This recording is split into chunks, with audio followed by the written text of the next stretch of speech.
song is really loud. I have to shout. I have to shout over the music so loud. Ah! The menu music is so good. Name that sci-fi show. It's not a sci-fi show. Is this on? I can't hear me. It's not a sci-fi. Oh, there it is. Yeah, not a sci-fi show. Freaking strange love. I was quoting Robin Hood. Prince John. Taxes! Beautiful, lovely tariffs. Aha. Aha. No, it is live. It's already live. You're too late. So last time, yes, last time, we're gonna have a fight. We're gonna have a fight. Now, funnily enough, like, let's load the game. So that, is it loading? Is it loading? I have to double click. There we go. So I don't have to shout over the music. So last time funnily enough, we didn't get very far. Because I remember the time before that, we actually got to, like, we were at the castle and we were about to enter the ball, and, like, literally all the last episode was us going into the ball. Like, if you were to do general synopsis, we went into the ball, we figured out, we chose a side and which side we're going to fight on, and now we're fighting. Now we're at the arena. So, Rue, what's up? What's up?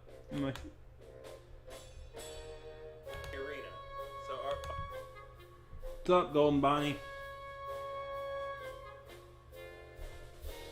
I'm doing good.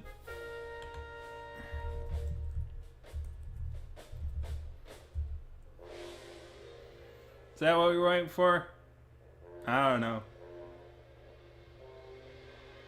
Something looks off.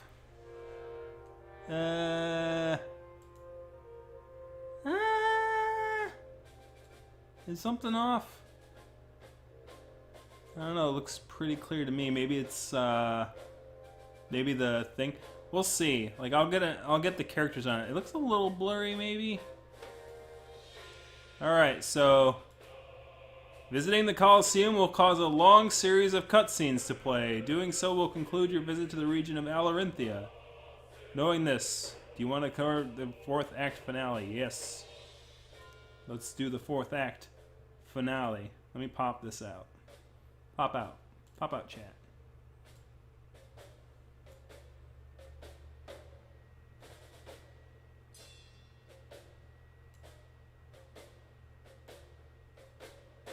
Hey there, January. I mean, it looks fine. It's legible. I enter the lobby with Ulric and Pro behind me. Our comrades are there, and they immediately turn and stare. An odd aura fills the air, but this definitely is an odd situation. You said odd. It's so odd. We've said odd an even number of times. Vivian stands there on one side of the room, and Dariko stands on the other. Ulric follows me as I take slow steps towards Vivian, my ally in this battle. If I wanted to win, I'd have to ensure that him and Ulric stayed alive. So it's finally going to happen. I've been dreaming about this day for a long time. Do your best out there, Monarch. I've got your back. Of course, I have heard rumors about that blade you're carrying. Oh. So, if you don't mind, I might choose to lean on you for support, too. If we all take care of each other, we'll be unstoppable for sure. So, Vivian, where did you hear those rumors? See, here's the thing, and this is something I have noticed. And this might be somewhat spoilery, but obviously I've been 50-50 correct and wrong, so this is something I thought about during the week, and I noticed that the stories, like, and I noticed it last time, is that when I choose, like, when I choose paths that seem to keep each area of Alerinthia sort of separate, is sort of segregated from each other, like keeping it in a traditional sense, that I get purity but no corruption. I think there's a plot here by the what's their name? the Transcendence, or whatever they're called. The Triumvirate, right? The Triumvirate. To sort of have me try to unify the entirety of Alerinthia and then use it when it's unified, just sort of like take the whole thing over, kind of a thing. That's sort of like my thought on it, because this guy looks very Triumvirate-esque. Now that I'm like looking at him like in the eye. Just anyways, just a thought. I nod since he's right. We need to make our way to the other side of the Colosseum. Both groups start on opposite ends and meet in the middle. That's where all the chaos ensues. It'll be pretty hectic. I'm counting on it. It's been ages since I've seen a real battle. Do your best to stay out of danger, Monarch. Leave this to us. There's no need for you to risk your life unless you need to. Our targets are Draco and Pro. We should do our best to avoid senseless casualties. Vivian's reign should begin with as little bloodshed as possible. I nod and watch as Vivian and Ulric shake hands. It's a bit of a walk, so let's get started. The battle will start in a few minutes, so we need to be there. Some leader I'd be if I showed up late to my own fight. He smiles as we break our huddle. I follow him and we make our way past the gates. The weight of my shoulders is immense and frightening. I notice Dracor make his way to my side. He looks me up and down, staring at my blade. Look, I don't know if what they told me was true, but if that blade is some sort of ancient relic, don't showboat. Anything other than strength and strategy will be seen as cheating. That blade may have powers to help you out in Maltius, but not here. Do your best to blend in as a regular combatant, all right? I don't want you putting Vivian in jeopardy out there. I shrug, since I don't really have any say in the matter. I suppose the powers of the blade were pretty much cheating. A thrown battle would do little to prove Vivian's credibility. After a trek that seems like forever, we're at the gates. They're shut tight, and I can see another set across from this one. Open the Colosseum gates! Are we gonna kill Pro's? I don't know, man. Are we gonna kill Pro? We could always kill Draco. One of them's gonna end up dying, or Ulric, or Ulric and. But if we lose the battle, it's gonna be kind of awkward, isn't it? It's like, hey, we're still good, right? We're still good, right? Well, actually, I think even if they do win, I think Alerinthia will be like, you showed promise, you showed honor in the field of battle. We'll help you out. Blah blah blah. I don't think it's personal. It's just business, right? Gladiators, are you not entertained? Anyways, we were told not to cheat. At the other end of the arena, our opponents are waiting, just like us. I look over to my allies and gulp. The crowd is roaring with excitement. Our lives were simply entertainment to them. Are you not entertained? Remember, we're fighting for a better future. Our hopes and dreams will carry us to victory, I know it. Of course, Ulric's sword arm will sure be a big help. No need to put on the pressure, Vivian. But I know you're right. This is all I've ever wanted. And with you two by my side, I know I'll never fail. He smiles, but that smile is quickly wiped away from his face. The gates begin to open, giving us a clear view of the arena.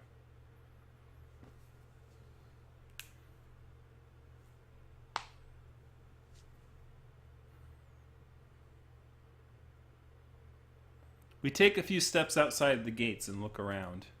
The crowd goes wild, and then all hell breaks loose. The reserve forces rush to the center of the line to create a line of defense. It's like football! Stay back, Monarch. Let me and Vivian Pro lead the charge. wrestling. Ah!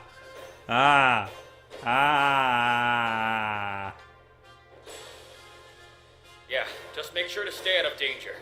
We can't have our future ruler falling in battle. You guys are supposed to be the ones we're defending. You crazy, crazy Mo-effers. No! I stay back as instructed and let them lead the charge. You guys are gonna get yourselves killed and we're gonna lose. After a few minutes, everybody meets in the center. All I hear is a clash of metal and agonizing screams. Ah! Wilhelm scream. He could have put the Wilhelm scream in there. Like, it's not copyrighted. I mean, come on. Come on, Clace. That was a missed opportunity. It's free reign. That's why it's the Wilhelm scream. It's an absolute massacre, just like...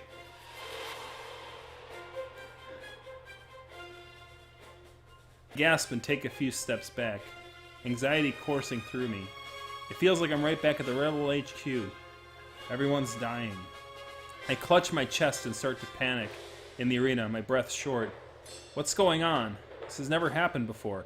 I can't escape this. It feels like it's happening all over again. I shake my head, but nothing helps. I need it to stop. Hey, Monarch, are you okay? Just having post-traumatic stress disorder, Ulric. Alright? Leave me be.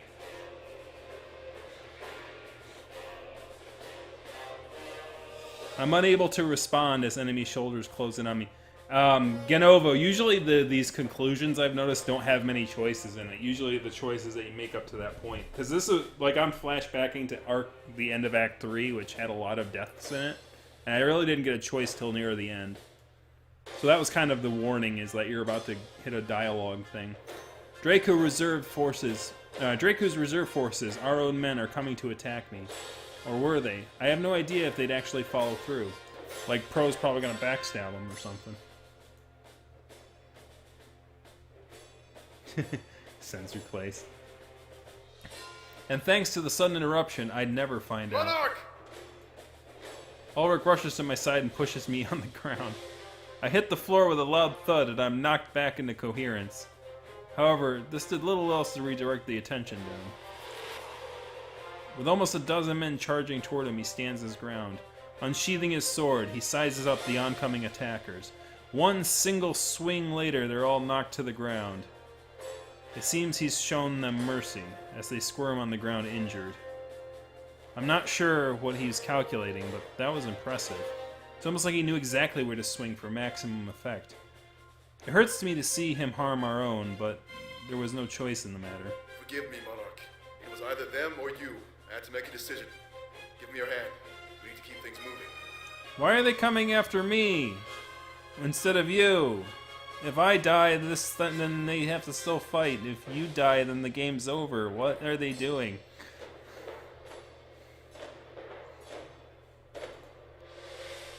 I nod and grab his hand. He helps me back to my feet. I have no idea what happened. What's that, a vision or something else? It's called post-traumatic stress disorder. It's completely different than a vision. I assure you, me. No, there was no time to think about that. We had a battle to focus on. And it was a battle that we were winning. We pushed the opposing forces back to the other side. After a few minutes of battle, they're almost backed into a corner. We had them right where they wanted them. Or did we? No! Whoops. Just when we think we had the upper hand, Draco plays his trump card. His forces spread out and quickly run around our flanks, surrounding us. We weren't quick enough to react. We were all too close together. Stay close, Monarch. This must be what Draco was counting on. If we can break free, then victory is surely ours. They did the rapsies. They give us like a big old soldier hug. It's like, we're gonna back ourselves into a corner. Give me a hug. They take slow, synchronized steps towards us. Da-doom, doom, doom, doom, doom. Ba-doom, boom, boom. This is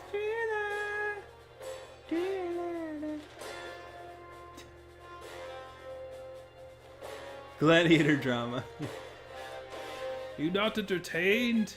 Yeah, Ganova's like, oh man. I mean, it was a good place to start because it gets like right into it for sure. His trump card. Make Alerinthia great again.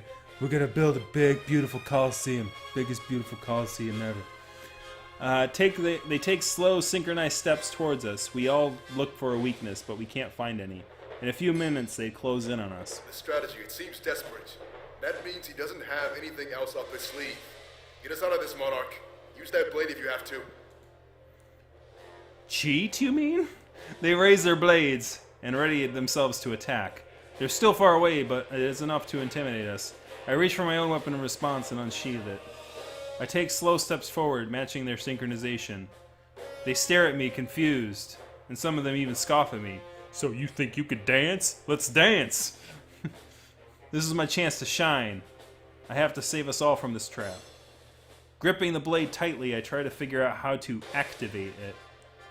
As if sensing my instinct, the gear at the base starts to spin fervently. There goes the honor, right? So much for honor. Honor gets you killed. I raise it up in the air and demand that the blade assist us in battle. Immediately after that, a flash of white light overtakes the arena. Just like every other time the blade has been used, as if that's its call. However, the flash of white light subsides almost as soon as it began. It seems to leave everybody in the arena blinded. They stagger back, wavering their hands over their eyes, unable to see. In their confusion, they step back, revealing a gap in their formation. And that gap is exactly where Draku stands. With my comrades also blinded, it was up to me. I grip the blade and watch Draku panic in his sight-robbed state. The crowd grows silent, almost in awe at what's going on. All eyes are on me. They know I used my blade to do this. I gulp, unsure if I should attack or wait for their sight to return. I don't want them to think I'm a coward who needs to disarm their foes. With so many people watching, I need to consider what image I gave off. I would be in the highest seat of power after this war, and I need to think. What should I do? Attack them directly before they can retaliate, or wait for their blindness to subside and fight them as a team?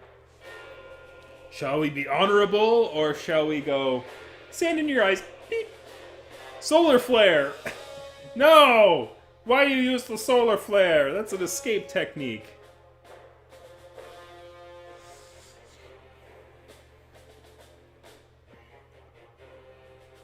Oh god, make Alerinthia great again is still mega. Yeah, it is.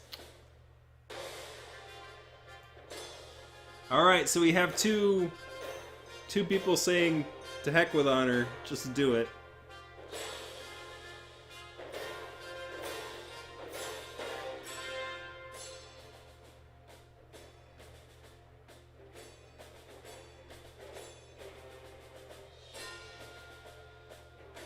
Two attacks.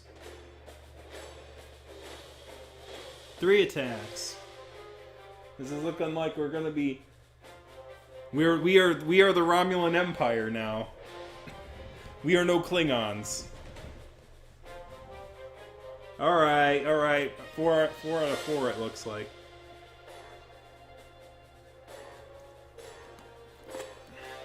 We are now Romulans.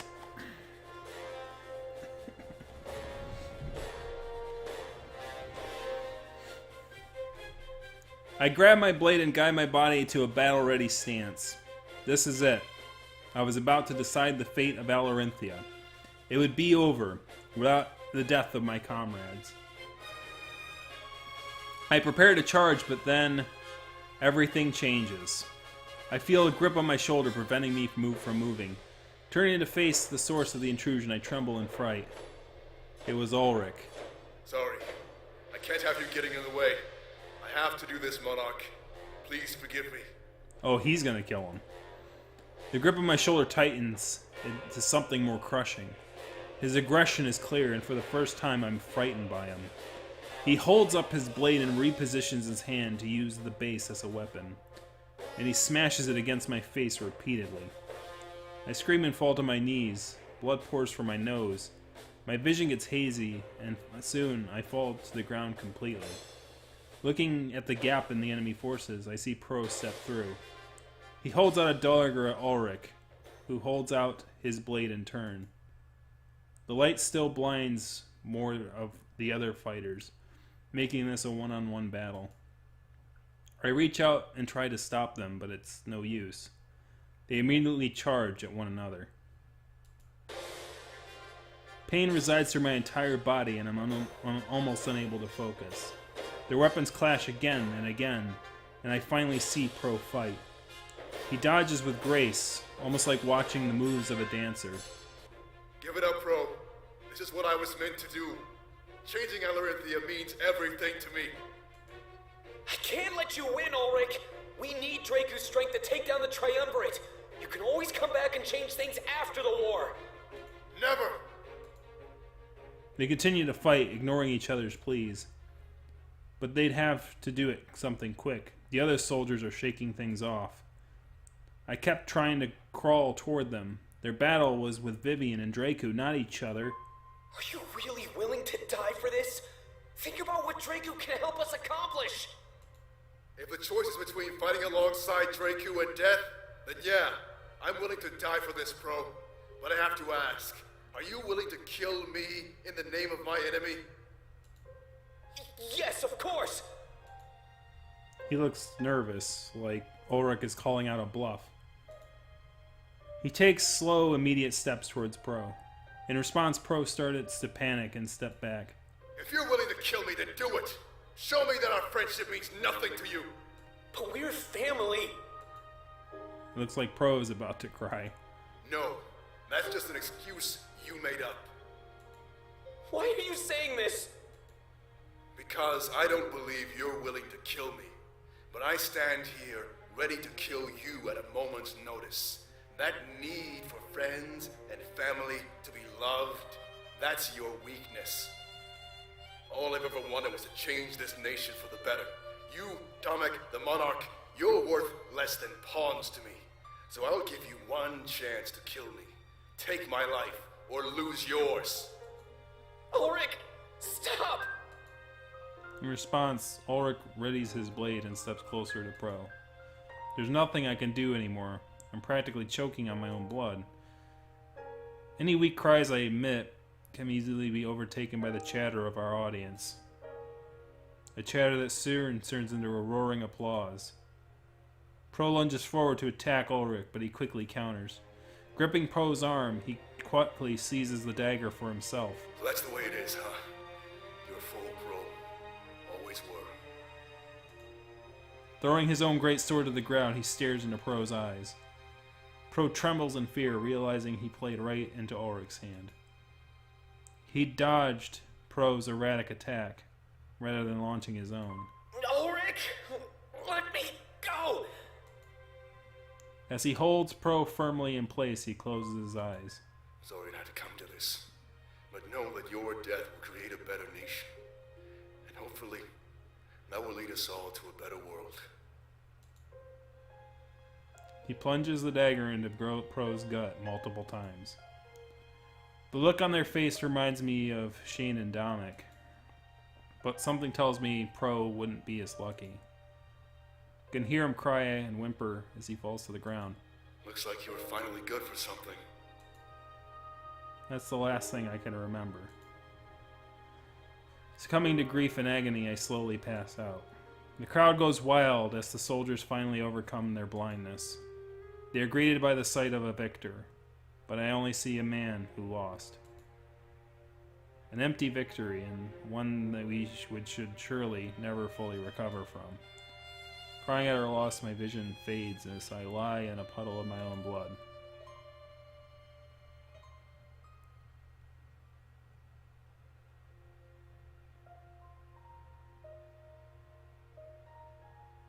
My eyes slowly open, and I find myself in the Colosseum private chambers. Pain radiates through my head, pulsing with my heartbeat. It's almost unbearable. Hey, Chucks. You came in just in time for sadness. I noticed some empty vials on the stand and an odd taste in my mouth. Painkillers. Valessa and Fontaine sit on chairs beside the bed watching me intently. He's waking up. Fontaine immediately rises from his chair and runs over to me. The worry on his face is clear, but everyone breathes a sigh of relief. That is, except Ulric. He stands in the corner of his room with his arms crossed. After what he did, I'm not surprised that he acts distant. We were so worried, Monarch. We didn't know if you'd recover. Ulric did some damage. Your nose is broken, but if you give it time, you'll be totally fine. This is gonna impact my relationship with you, Ulric. You punched me in the nose, man. Come on. You weren't even drunk.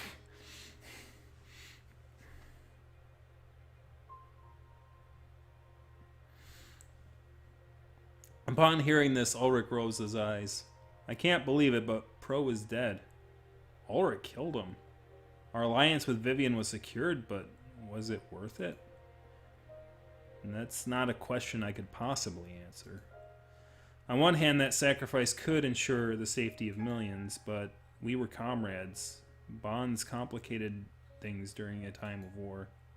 And there was no time to grieve either. We needed to prepare for Balteus. I let my legs dangle off the bed and find their place on the warm stone floor.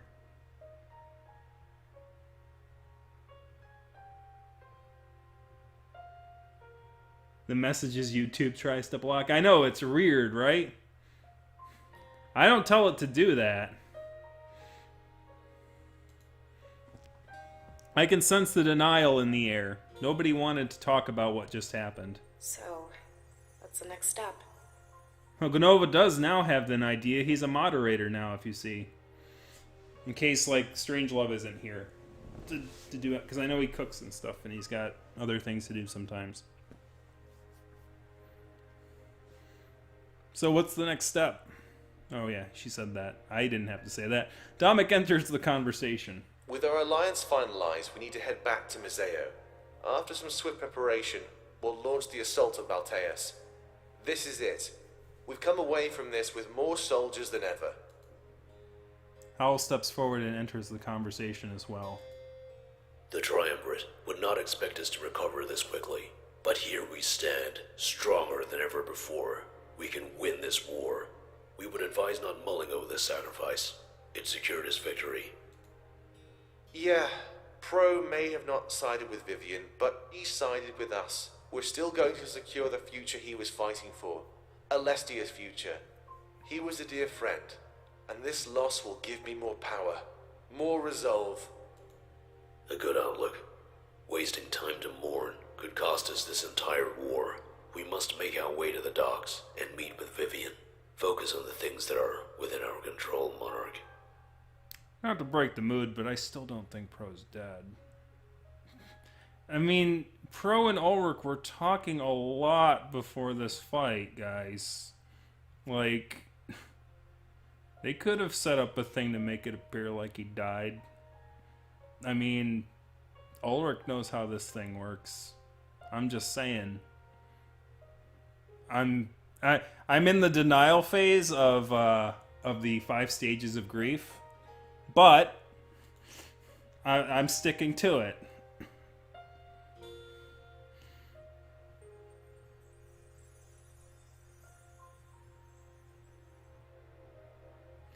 I nod, a suggestion born from denial, no doubt. However, despite its origins, it was a good idea. We still have business to take care of, no matter what. I stand up, getting out of the bed, and everyone looks worried. They brace themselves to catch me, in case I were to fall over. I stumble slightly, but I'm fine. I think I was ready to get things moving. So, should we just start walking to the docks? Let's make sure to stock up on lots of water. The journey back isn't going to be any easier. He gets ready to leave, but Fontaine interjects. Whoa, hold on a second here. Before we go, I have a question to ask. He looks over to Ulric, who exchanges an awkward glance. Ulric, why did you do this? You could have waited and went after Draku! Everyone looks shocked, but I know it's something we're all thinking. Without a single word, Ulric shakes his head and walks out of the room. Hey, I asked you a question, you coward!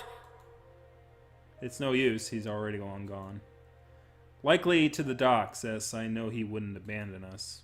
As bad as his actions were, he still seems to serve our cause. Fortim. I know we have an alliance or whatever, but who cares? We lost one of our friends. Why is nobody even sad? We'll have plenty of time to grieve after this war is over. We've lost plenty, and I'm sure we'll be losing even more, but if we give up and mope around, we'll lose everything. We're not forgetting about him, Fortin. We just have more important things to focus on. Let's get to the docks. We can talk more on the trip home. That's part of the problem, Valessa. I don't even know what home is anymore. It was Valenorth and then Mazeo, but everything around us is getting destroyed. And I thought home was being with our friends. But now they're dying, Valessa. Nobody knows how to respond to Fontaine's word. An awkward silence still fills the room, but he gets the idea. Fine. Forget I even said anything. But we were betrayed, plain and simple, by one of our own. It may have gotten us an alliance, but it's still a betrayal. And in my books, people like that deserve to be punished. So you can push this aside or whatever, but I won't. This is a crime that needs to be answered for. After saying that, he storms out of the room. Oh boy! Well, that's certainly awkward. I suppose he was right, but it's not really that simple. There's no point in arguing, however, so we start to leave. Well, I guess maybe venting like that could help. Let's just get it out of the way while we're walking, alright? Every moment we waste makes our enemy more prepared. Everyone seems to agree and we shuffle out of the room. And so begins the long and arduous journey back to the docks, the walk of shame. However, instead of hope, this trek was filled with the feeling of despair. The walk of shame. The walk of shame. Yeah, Bunny and the little bunny dude and the big dude are going to be fighting a lot, I can tell. Which is going to be weird. Because that guy could probably, I was like, Bunny man, you are like you are the size of my arm. I will throw you. I will throw you across the desert. Our entire party remains in silence until we arrived at the oasis. Having gone through our water, we needed to fill up immediately. We're all sweating, clearly exerted by the journey through the desert. Well, it's time for a brief break. Let's get some water and then head back to the docks. If I remember correctly, this means we're halfway there. Oh, we're halfway there. Oh! There's my copyright strike. Sorry, strike from the night. Oh, yeah. No covers, please. No covers. Uh-oh. So what's going on?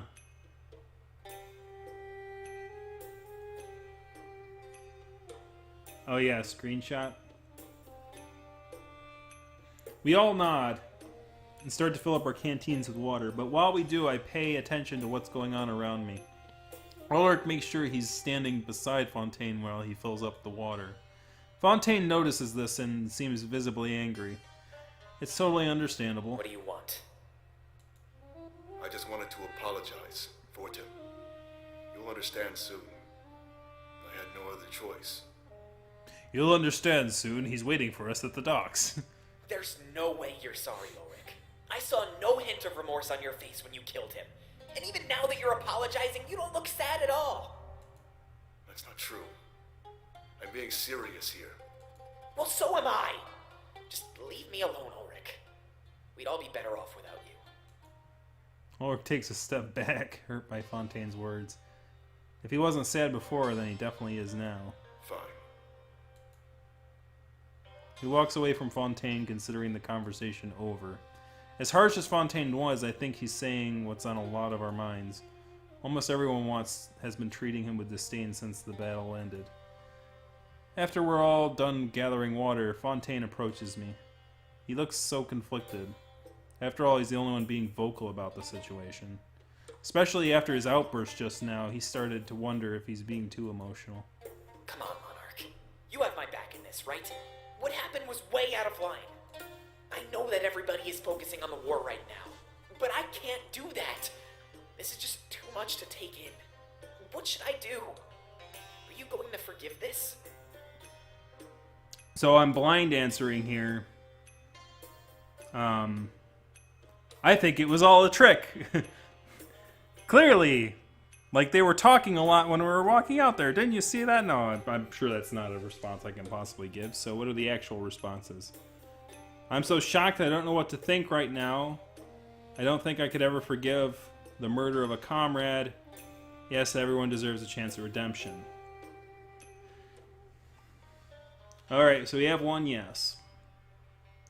Living on a prayer. I have the fourth option of I am sure they planned it out. like why? It's like they didn't want to kill anybody, so they're like, okay, we're gonna do this thing. And it's like, I don't know, it seems like kind of weird that it would say like that I had the,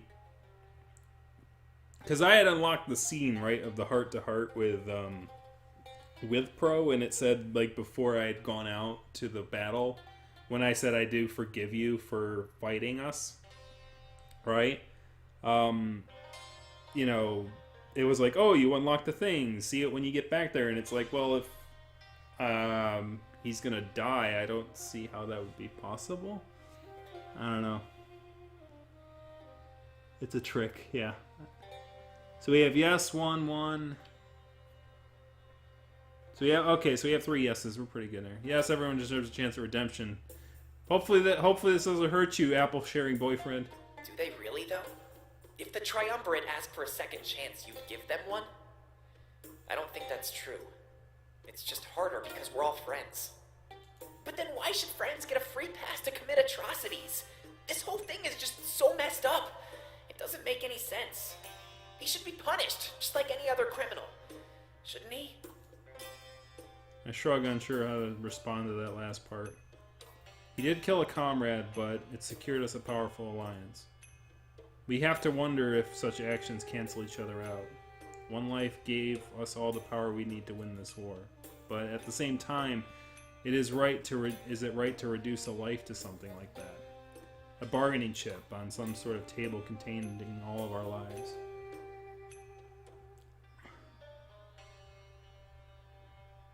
Apple sharing boy and not apple cherry boyfriend. That sounds like a weird dessert.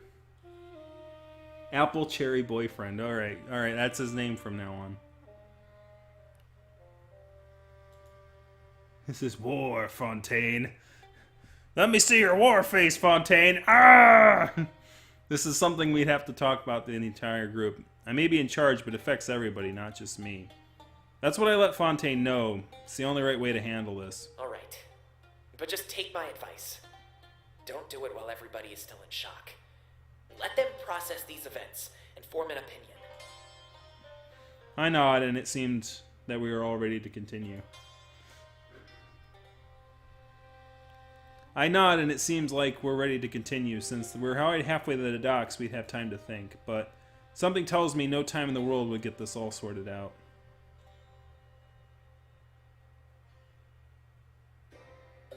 Apple cherry turnovers. Hey, Tony. My head throbs as painkillers start to wear off around the oasis. Dang, I need me more opioids. My coherence fades in and out and my body still moves. I'm barely conscious. Before I know it, we're already back at the docks. However, I didn't miss anything of note. What sure took a portion of the entire day seemed like mere moments to me. Our group scatters out, but not too far. We're all within earshot of each other. I notice our new ally is waiting by the ship. Dominic quickly approaches him. Vivian, there you are.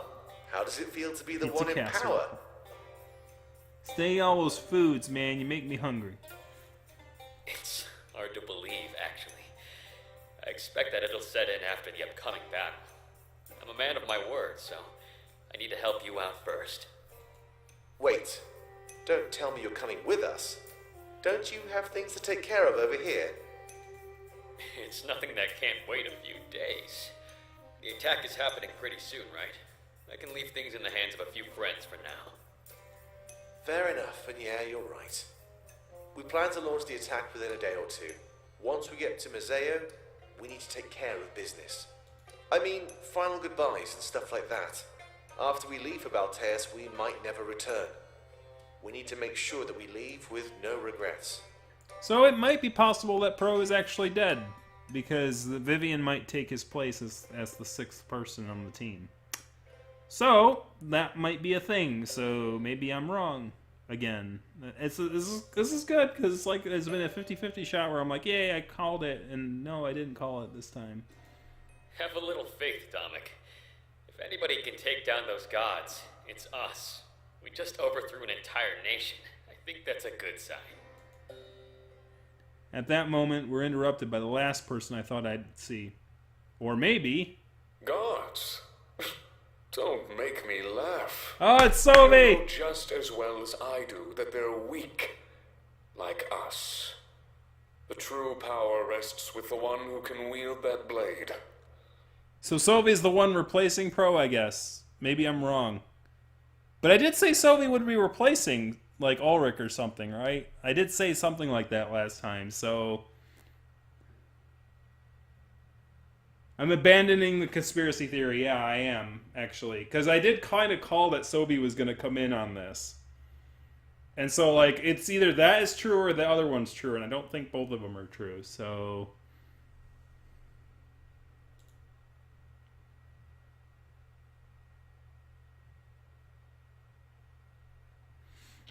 We all stopped what we were doing and looked towards the source of the noise. Terribly sorry to intrude, but I need to have a word with the monarch. If you'd be so kind as to give us some privacy, I'd be forever grateful. It's Sylvie. I immediately assume a battle stance. Prepare for fight. Fright quickly overtakes the air. This was bad. I'm not sure who remembers him from the Rebel HQ, and I'm not sure if all my comrades have seen him before. But they heed my warning and assume stances similar to mine. A hostile greeting. I don't blame you.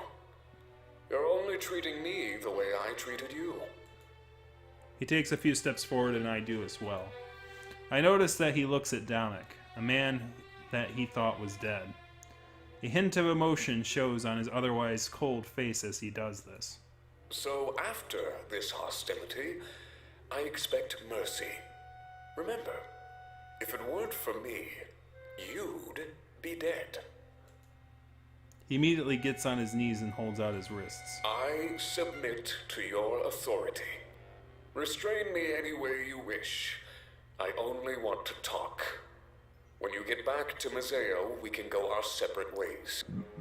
I've seen the pictures of you, Sovi. Don't tell me you're gonna submit to my authority. Don't... Blah. He's gonna enjoy that. Don't put the cuffs on him. I'm shocked by his actions. I expected another fight to ensue. I look around my comrades, unsure of what to do in this situation. He sounds like Tim Curry. Oh God. You are Prince Albert in a can? Well, you better let the poor guy out. It was clearly a trap. What business do I have? What business would he have with us? Vivian, restrain this man immediately. Take him to the brig and make sure he can't escape. He's unarmed and alone, so do it before he starts anything. Vivian does as instructed as Ulric takes the matters into his own hands. It is probably for the best. He seemed to know Sylvie better than any of us. Sylvie has no allies present and no honor guard soldiers. Right now, he was weak. Once we set sail, come and talk to me, Monarch.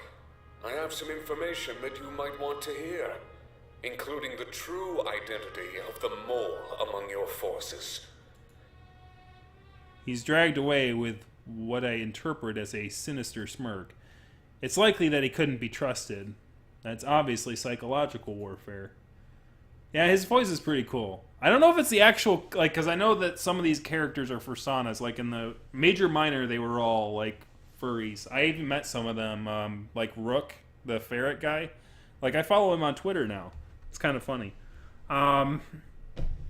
It's kind of funny because he made, like, a joke today. Like, it was a Boozy Badger tweet, and I was about to make a joke, and then I read the response. It's like, gosh dang it, Rook, you made the joke I was going to make. Stop reading my mind. Get out of my head. But, yeah, so Sovi is definitely one. I know I've seen Sovi's character. They're sort of a Ruish dragon kind of a thing. But, yeah, look at pictures of him at your own peril, because he does do some NSFW. He's in some NSFW pictures, which is kind of what I was joking about earlier. Let's see. I don't know if his name's Rook Ferret, but the Rook is named a ferret. Like, he's on my follow list if you go to my Twitter account. But yeah, all the other characters were like the squirrel character, the PB, all the characters from Major Minor had actual personas based on them. I think they were like the people who helped in the GoFundMe. Like, they get their characters in if they put in a certain amount. I think the same thing goes for this game, though I haven't really like looked deeply into it. NSFW, yes. That's what I said. Anyways, it's likely that he wouldn't be trusted by the psychological order, turn us against our friends as we destroy each other from the inside. An obvious attempt to sabotage our impending attack on Voltaeus. Ulric is one? Yeah, I haven't seen Ulric as far as, I haven't seen him outside of the game. But if we restrained him and kept watch on him, we had a valuable asset. The Triumvirate own Grand Inquisitor. That would make for a fine bargaining chip. Sorry about that, but we need to get out of here and fast. If we stay in Alerinthia any longer, they might figure us out. And so we definitely can't hear what I'm about to tell you. Figure out what? Figure us out? What does he mean? So I was right at both regards! Pro's not dead, isn't he? There's worry and paranoia on Ulric's face. Come closer, everybody. I'm afraid that I've been keeping a secret from all of you. But it's not just me. Hold on a second. You'll see what I mean. It's Pro! You did it! I was right on both counts! Ha-ha! Ha-ha! Gotcha! I gotcha! Got you both! We look around, clueless as to what he's talking about. But following his instructions, we inch way towards him. He tilts his head to the side, looking behind one of the nearby trees. And what happens next leaves us all speechless and in utter shock. Except for me, because I called it! Ha! You can come out now. Hi, Pro. And then from behind the group steps out a man. They have a cloak covering their body, and they slowly drop to the ground. Oh man, it's about time. There's nothing I hate more than hiding. Sorry for worrying all of you, but we had to do it. Yeah, I know you had to do it because you were blatantly talking to each other the whole way there. What are you talking about? I don't know the weather. So, got it.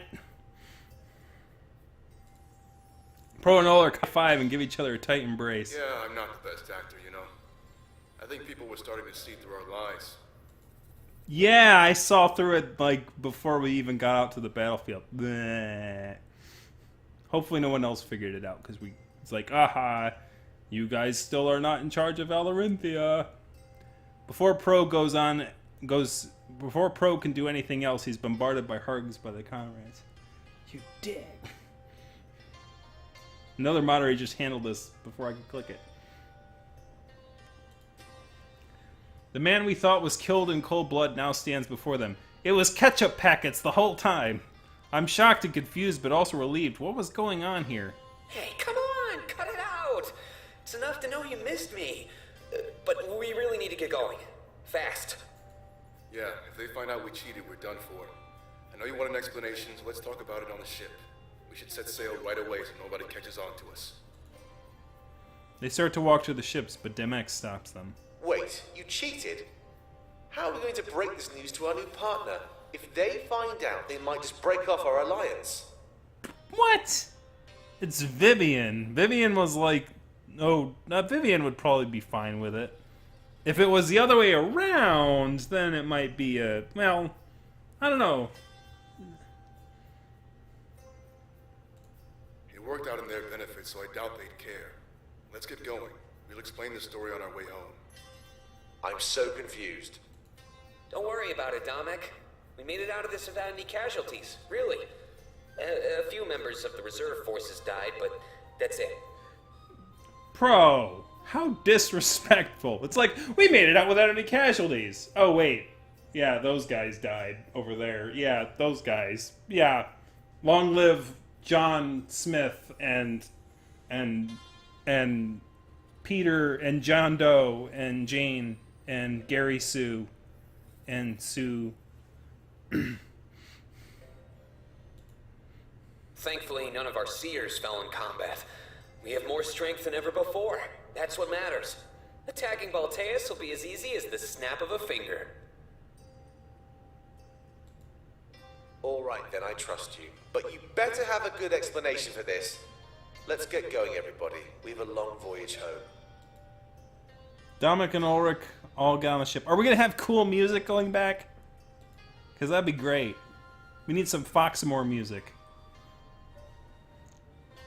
I start to walk over to Hal, Felissa, and Fontaine. They seem happy, but just as confused as I am. Cheating is not something we agree with. Such tactics are what our current enemy employs.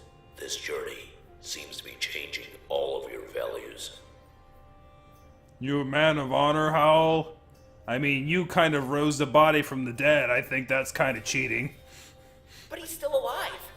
That's great news. I was really freaking out. I didn't know what to do. Don't tell me you think it would be better if you... Hey, Sparky Wolf. And hey, Nova. Maybe means to an end. 9 people. Woo! We could get 10. You get one more and we get 10. We'll break the 10 thing for like the first time in like months. With that, he walks away and gets on the ship. Valessa and Fontaine both turn to me happy. Let's go find out what they have to say. I'm also curious about the other man we restrained.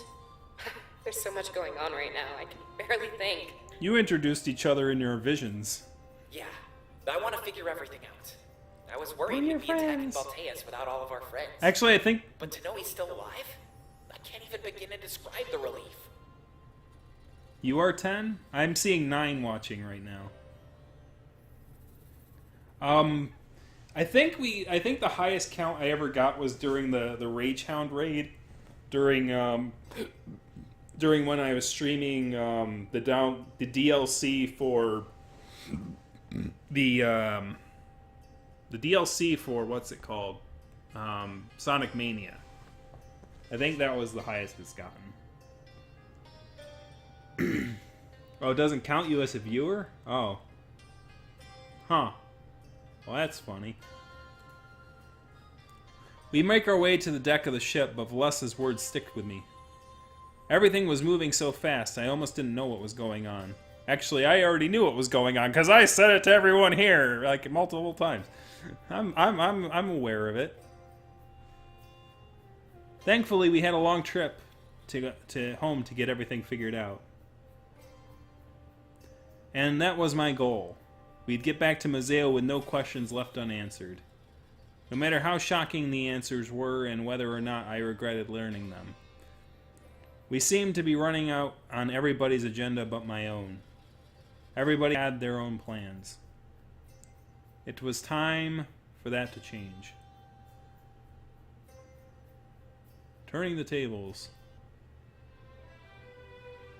Nope, it's just general music. When we get to the ship, it starts to sail within moments. Seems that Ulric and Poe wanted to expedite our departure from Alerinthia. They continue to look at us with smiles on their faces. To themselves, they had succeeded. But in what exactly? That's what I demand to know as I step forward. If I was in charge, I couldn't have them plotting behind my back. Everybody gathers around to listen as our ship gently rocks back and forth.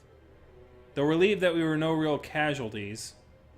Except for John Doe and Jacob Smith and those other 2 people. You know, no real casualties. We needed to know what we got into. Oh, the whole week's been shitty. It's been rainy here, man. It's been wetter than the FF section on Fur Affinity. My goodness.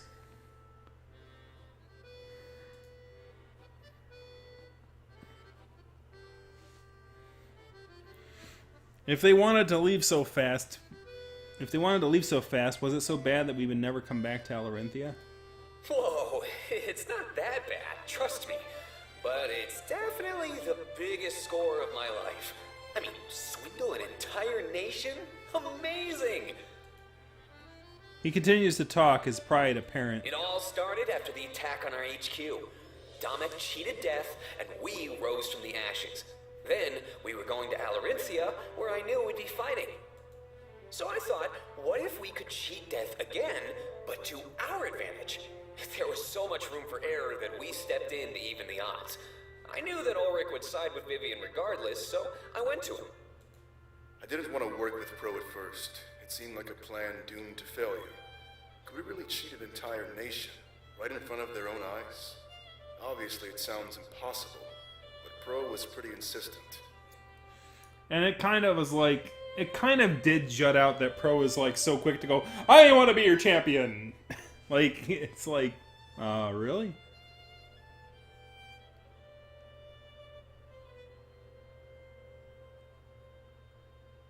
And where is Johnson? We need the weather, man.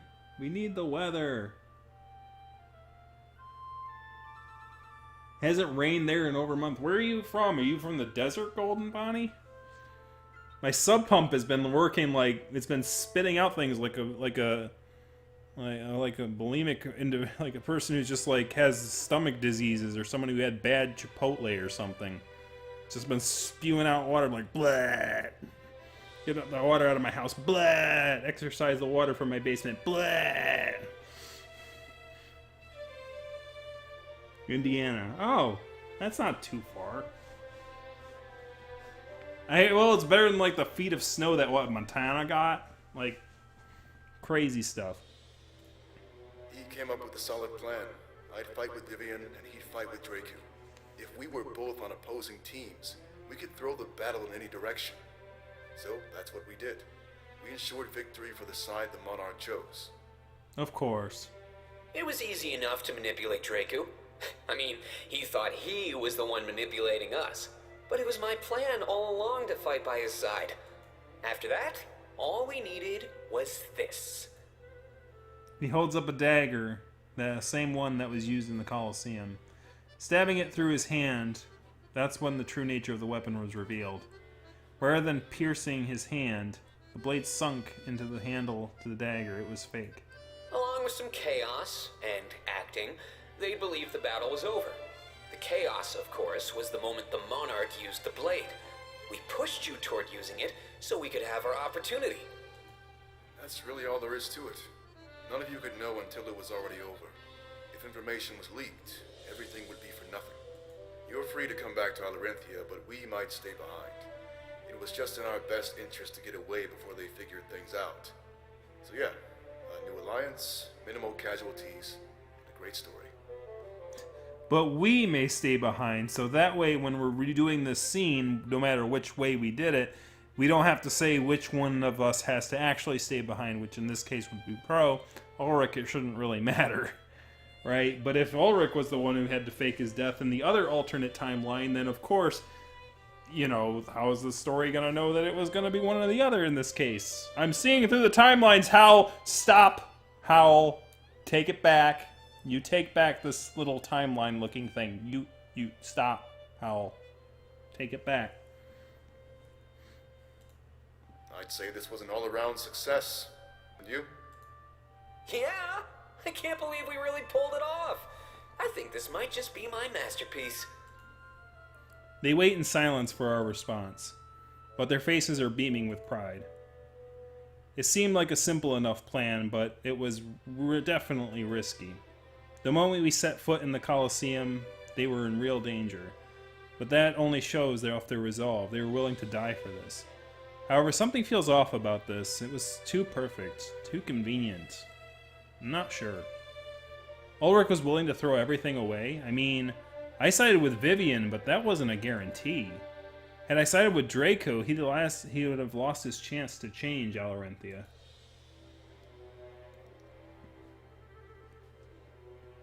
There had to be more to this story, something they're not telling us. I'd have to talk to them in private later on. Maybe they could confide in me. But as it stood, I didn't really buy their tale. Would they really risk their lives for a foreign alliance? My comrades seem to think so, and they shower them with praise. That might be the coolest thing I've ever heard. I knew you were a swindler, Pro, but this is crazy. You're using your skill to shape Alestia's history. And Ulric, I never knew you were so good at acting. You really had me sold there. I almost can't believe it. It felt like something was up, but to think it was this? Almost puts my strategizing to shame, I have to say. So what's the next step? Is it just smooth sailing now? I imagine our chances of getting caught are pretty low. You should probably tell Vivian what really went down. I doubt he'd mind, and at least he wouldn't find out another way. In the meantime, we need to have a word with our new prisoner. Right, I'll tell him while you do that then. But I think we've also earned some much needed rest. Let's take the day off and meet back up here in the morning. They were all entertained. That is, if it's okay with you, Monarch. I nod and tell everyone they're dismissed. Kangaroo Court's adjourned. Everyone runs off except for Ulric and Pro. They approach me and they look anxious. Sylvia's in the brig, right? Can't believe he surrendered. Just like that. And I heard him say something about a mole? Let's go talk with him, Monarch. You deserve some answers. Yeah, let Dominic pamper Vivian for the time being. But before we enter the brig, look behind us, Monarch. It's starting to look like an impressive army, isn't it? I do as instructed and notice that we're being accompanied by 12 ships. If that was the strength of our new Alerinthia army, then I was at a loss of words. That fleet combined with our own and my blade we stood a real chance in Balteus. But I couldn't lull myself into a false sense of security. There was still so much to do. And right now the next step was having a word with Sovi. Just what was he after? The fact that Ulric volunteered to come along was something pretty particular. The pieces have started to fall into place, but there's still quite a few gaps. Maybe this information that Sovi promised would help me in some way. We all head down to the brig, and I'm hopeful that I could figure this all out. After all, I could leave no question unanswered before attacking Balteus. And resting in our brig was the one man who knew everything about our enemy. If we could use him for information, then that would be an incredible boon. And we enter the brig. One fact plays on repeat in my ever-running mind. With everything we just gained, we actually stand a chance of winning this war.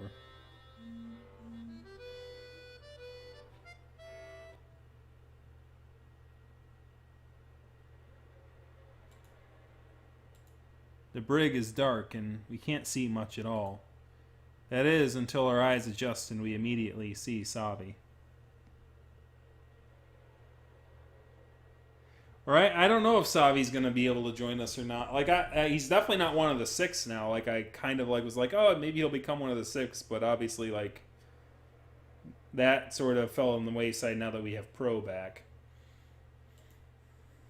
He's broken free of his binds and doing pull-ups on the ceiling beam. Oh man, he's cold. Grunting with exertion, he just lets himself fall to the ground. He knows this is our entrance. Taking a few steps towards, he's careful not to make any sudden movements. Pro makes sure the cell door is shut and locked so he can't escape from us. My, I wasn't expecting an entourage. Should I be flattered or concerned for my safety? An obviously attempt at humor, but none of us acknowledge this. Ulric steps forward, demanding swift answers from our captive. Explain yourself, Sobi. I'm seconds away from throwing you overboard. Again with the hostility. Look, I don't even really know what I'm doing here. It just felt like the right thing to do, given the circumstances. What circumstances? So he looks at me and shakes his head dismissively. Back when we attacked your HQ in Mazael, my goal was to kill your friend and retrieve the blade. I failed both objectives, and the Triumvirate punished me.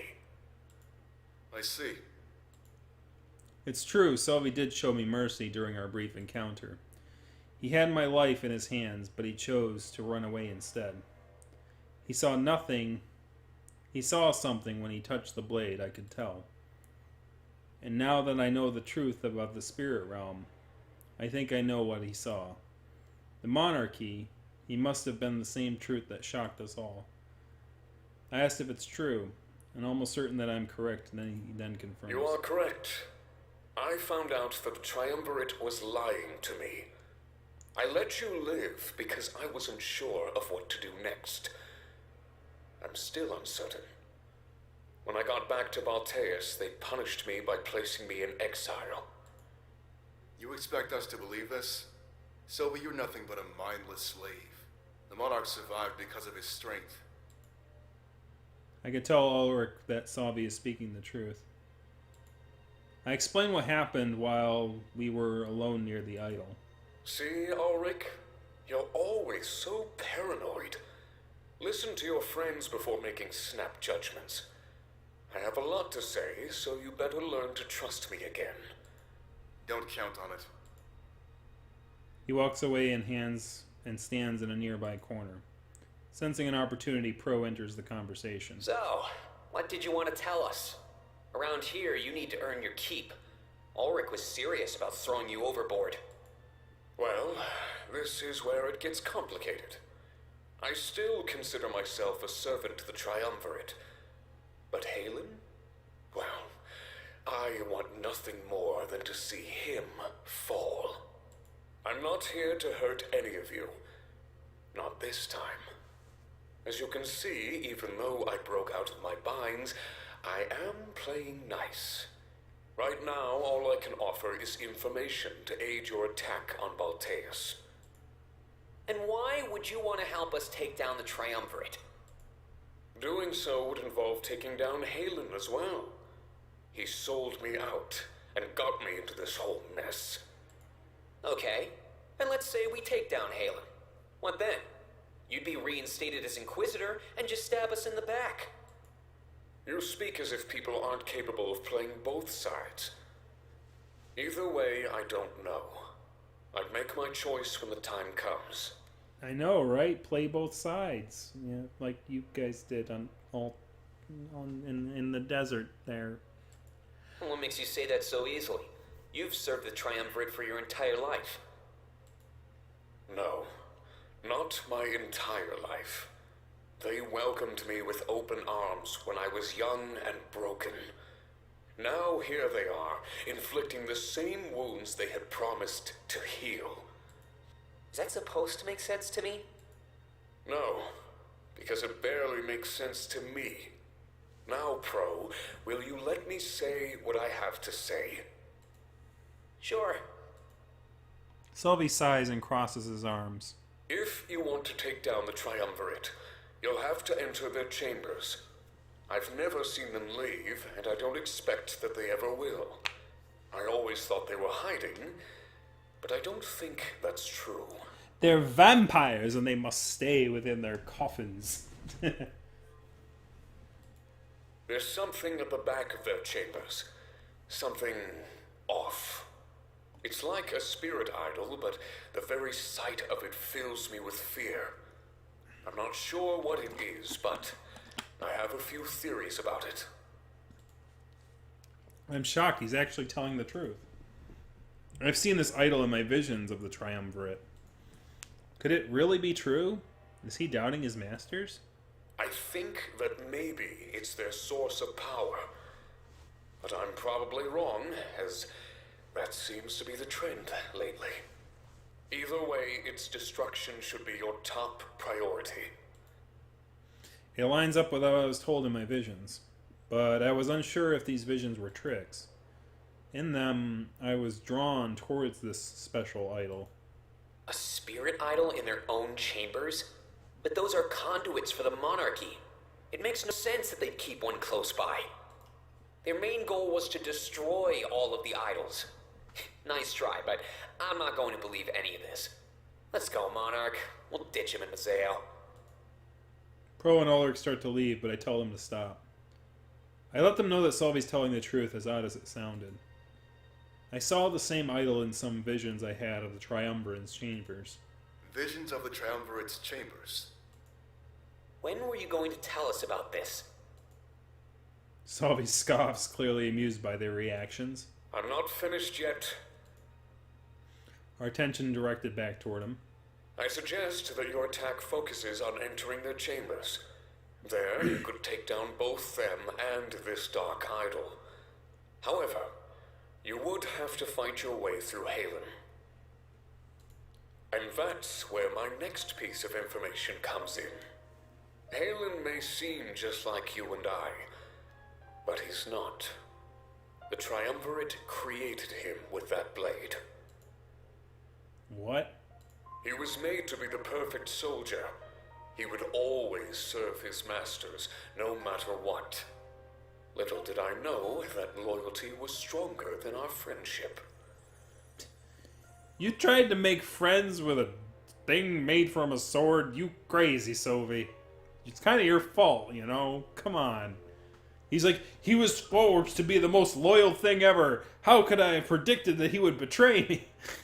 He promised not to tell them what happened. But the moment we got home, he sold me out immediately. He lives under the Triumvirate's thrall. A true, mindless slave. You must never let them get their hands on that blade again. They aren't limited to suits of armor. They've mastered it enough to create life. Of course, their first test was Halen. They needed someone trustworthy enough to serve them. I think they did it to ensure that nobody else ran away. My previous master, the former Grand Inquisitor, defected. I trusted Halen and the Triumvirate. They all betrayed me. But there's your information. I'm sure it will help you out. A possible weakness and the true nature of Halen. With that blade, you could even give him freedom. It would release the spell that the Triumvirate has put on him. Of course, that's not how I'd like things to play out.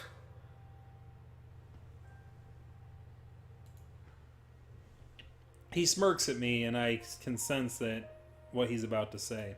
I would prefer it if you let me kill him, Monarch. That is all I ask for in return. I won't get in your way. If you grant me this, I would be further in your debt. We look at each other slightly confused. We all look at each other slightly confused. The Triumvirate created Halen to be the perfect slave? I guess it makes sense, especially if they dealt with deflection. But just what was this idol at the back of their chambers? And was destroying it really the best course of action? I guess we wouldn't find out until the very end of things. So, do you trust me? We all nod reluctantly. These facts weren't revelations, but they helped. If I could feel free Halen, he might be able to be a valuable asset. However, the idol remained a true wildcard in all of this. If I ever got the chance to talk to the Triumvirate, I'd ask them. But something tells me if we're face to face, it won't be civil. And for all I know, it's just a trick. The idol could be a red herring. Good. Because there's two more things to talk about. And now that I've earned your trust, you have no reason to doubt them. I saved them for last because, well, it involves dishonesty among your ranks. So, this might be interesting if it becomes a thing where it's like, well, Sobi could join your party, but you have to basically oust somebody to do it, which would be interesting if that comes up. It must be about the mold he mentioned. I tell him to quit dancing around the subject and just tell me. We had a lot of planning to do on our final tax in very little time. Well then, do you two want to tell him, or should I? Pro and Ulric shuffle in silence, clearly in a state of unease. What was Sobi talking about? There's no way Ulric and Pro were dishonest. They had served Domic and Salus for decades. They were easily the most trustworthy. I guess it's time. I'll go first. Ulric steps forward, taking a deep breath. Sobi watches with a signature smirk. My allegiance is with the rebellion. I can promise you that. But that wasn't always the case. It's all in the past, ages ago. Sylvie is trying to harm our trust with ancient information, Monarch. I knew this was going to happen. You'd earn your trust with a couple of interesting facts, and then attack. This is subterfuge. My past has no bearing on my current loyalty. But I knew this secret would come out sooner or later. He did tell me about That's this the real already. reason I sided with the Pro to cheat the Colosseum. You'd know my loyalty was with you, no matter what. That much is true. He had no guarantee I'd side with Vivian. No, but Ulric did tell me about him and Sylvie, like during a conversation we had in the desert. I do recall. He didn't have to in the end, but he was willing to abandon his dreams. That was proof enough of his loyalty, but I was still a bit concerned. Delaying, as always. He's scared of you, Monarch. He knows you might throw him away. It's gonna... Did I predict that too? God... How? Like, I predicted it wrong, but I predicted it. Like, I had the cause wrong. I said, well, Ulric, might die in Alerinthia. Or something like that. Or, Ulric would be, lost from the team, and then Sylvie would take his place. But now it seems like the direction that the story is taking us is, we have to choose whether we trust Sylvie or Ulric, right?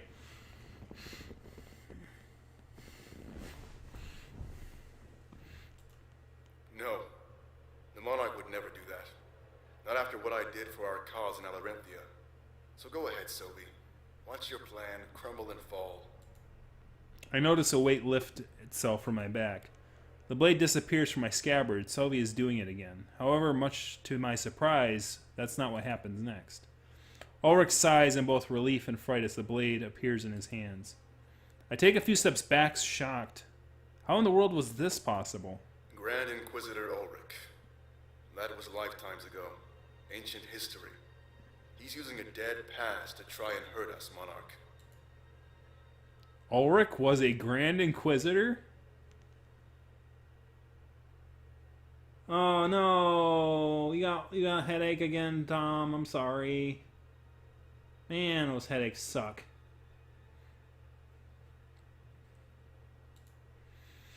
Then he must be the defector that Sylvie mentioned. The pieces of all of this were starting to fall into place. I realized that the Triumvirate was my true enemy. That's when I decided to join the rebellion. You really thought this would work, Sylvie? I never said I was intending to hurt you. This is merely information that might help you in Balteus. Ulric has inside knowledge, Monarch, and he can wield the blade. It's your choice if you let this information hurt you. But in your situation, I would be relieved to know. Now, there's no need to keep any more secrets. Hey, Johnson, how's the weather in Charlotte?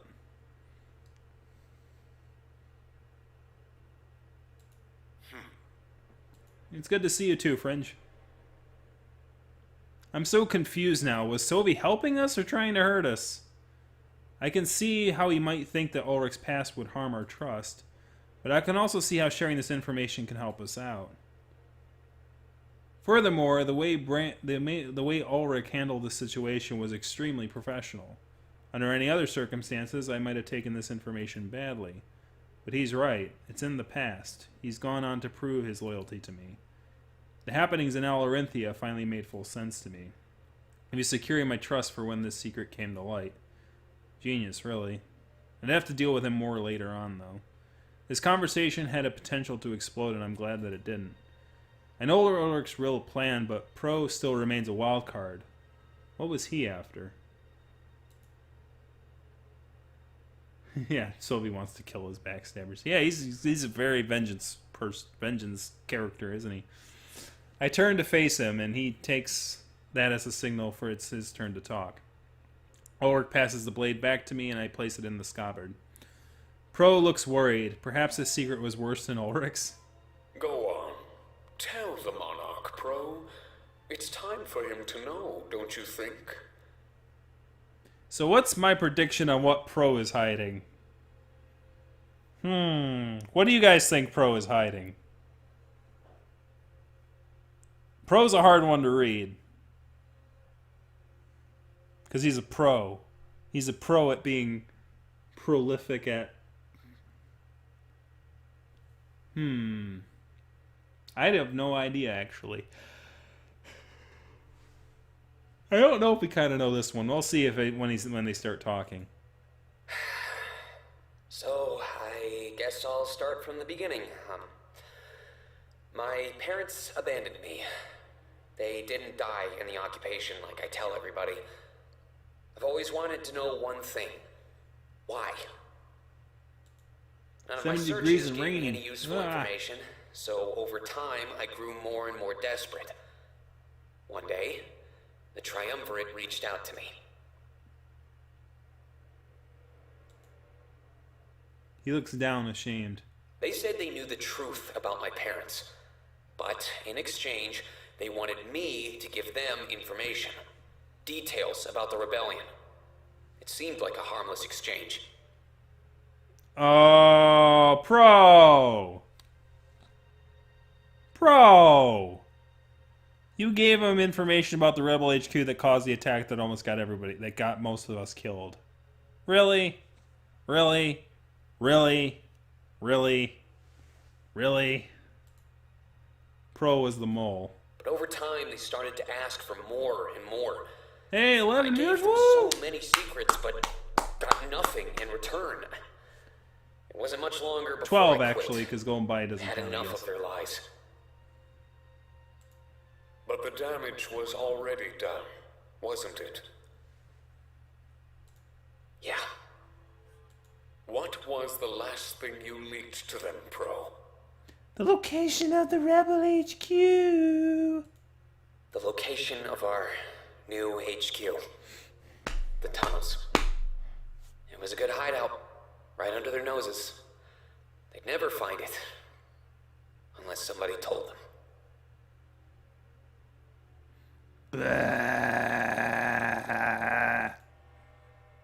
I'm shocked to my core. If Pro leaked our location, then that means... That's right. Pro is responsible. His leak enabled us to attack you in Mazeo. All of those lives, the blood is on his hands. You know what, Pro? Maybe they should have used an actual dagger in the arena. I'm just saying. I mean, no guilty conscience of that whatsoever. You're like, here, just use an actual dagger. Jesus. No! Like I said, I quit. They lied to me. They knew nothing about my parents. All they wanted was somebody gullible enough to serve them. It doesn't change what happened, Pro. Now, Monarch, how do you take this? Hey, I proved my loyalty. Just like Ulric.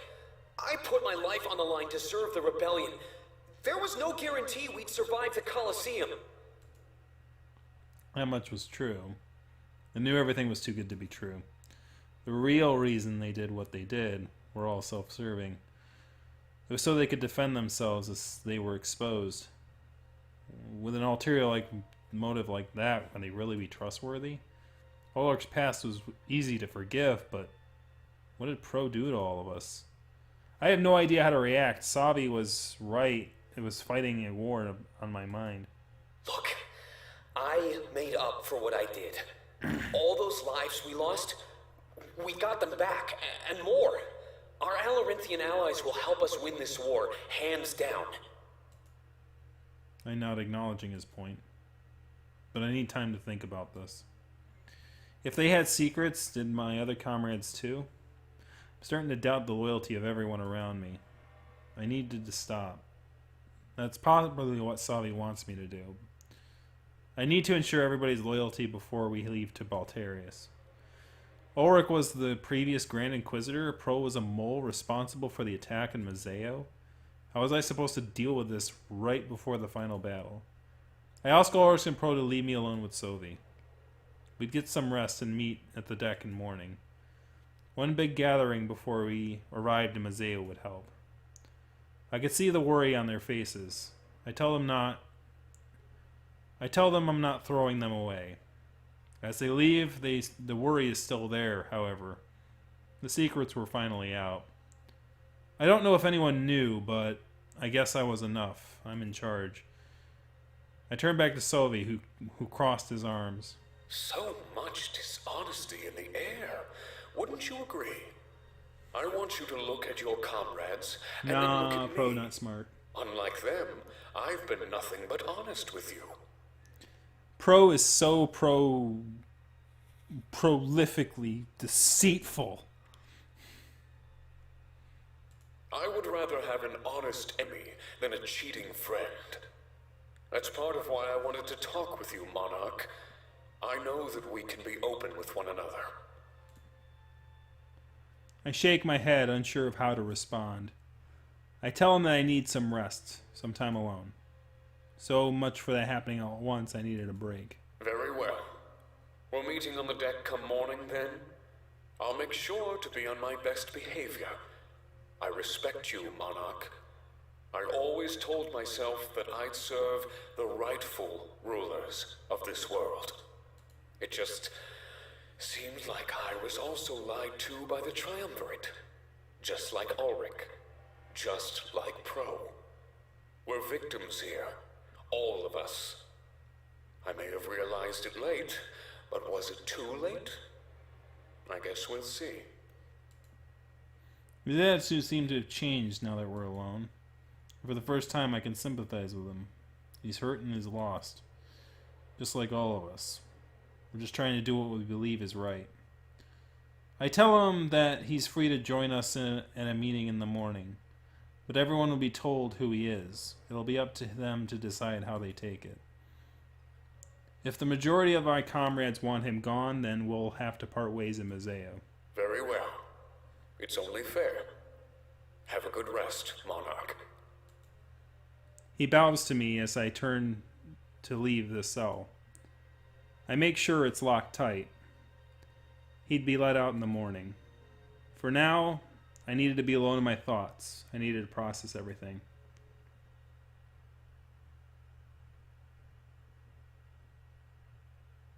I make my way to my bed and quickly collapse onto it. The weight of recent events weighs me down like a ton of bricks. At the end of the day, I didn't know who I could really trust. It's awful. Ulric and Pro, two of our most trusted comrades, had dark secrets. It makes me wonder just what everyone else was hiding. Even Valessa and Fontaine. When we got back to Mazeo, I'd need to ensure their loyalty before we attacked Balteus. We couldn't embark on the biggest part of our journey with unresolved issues.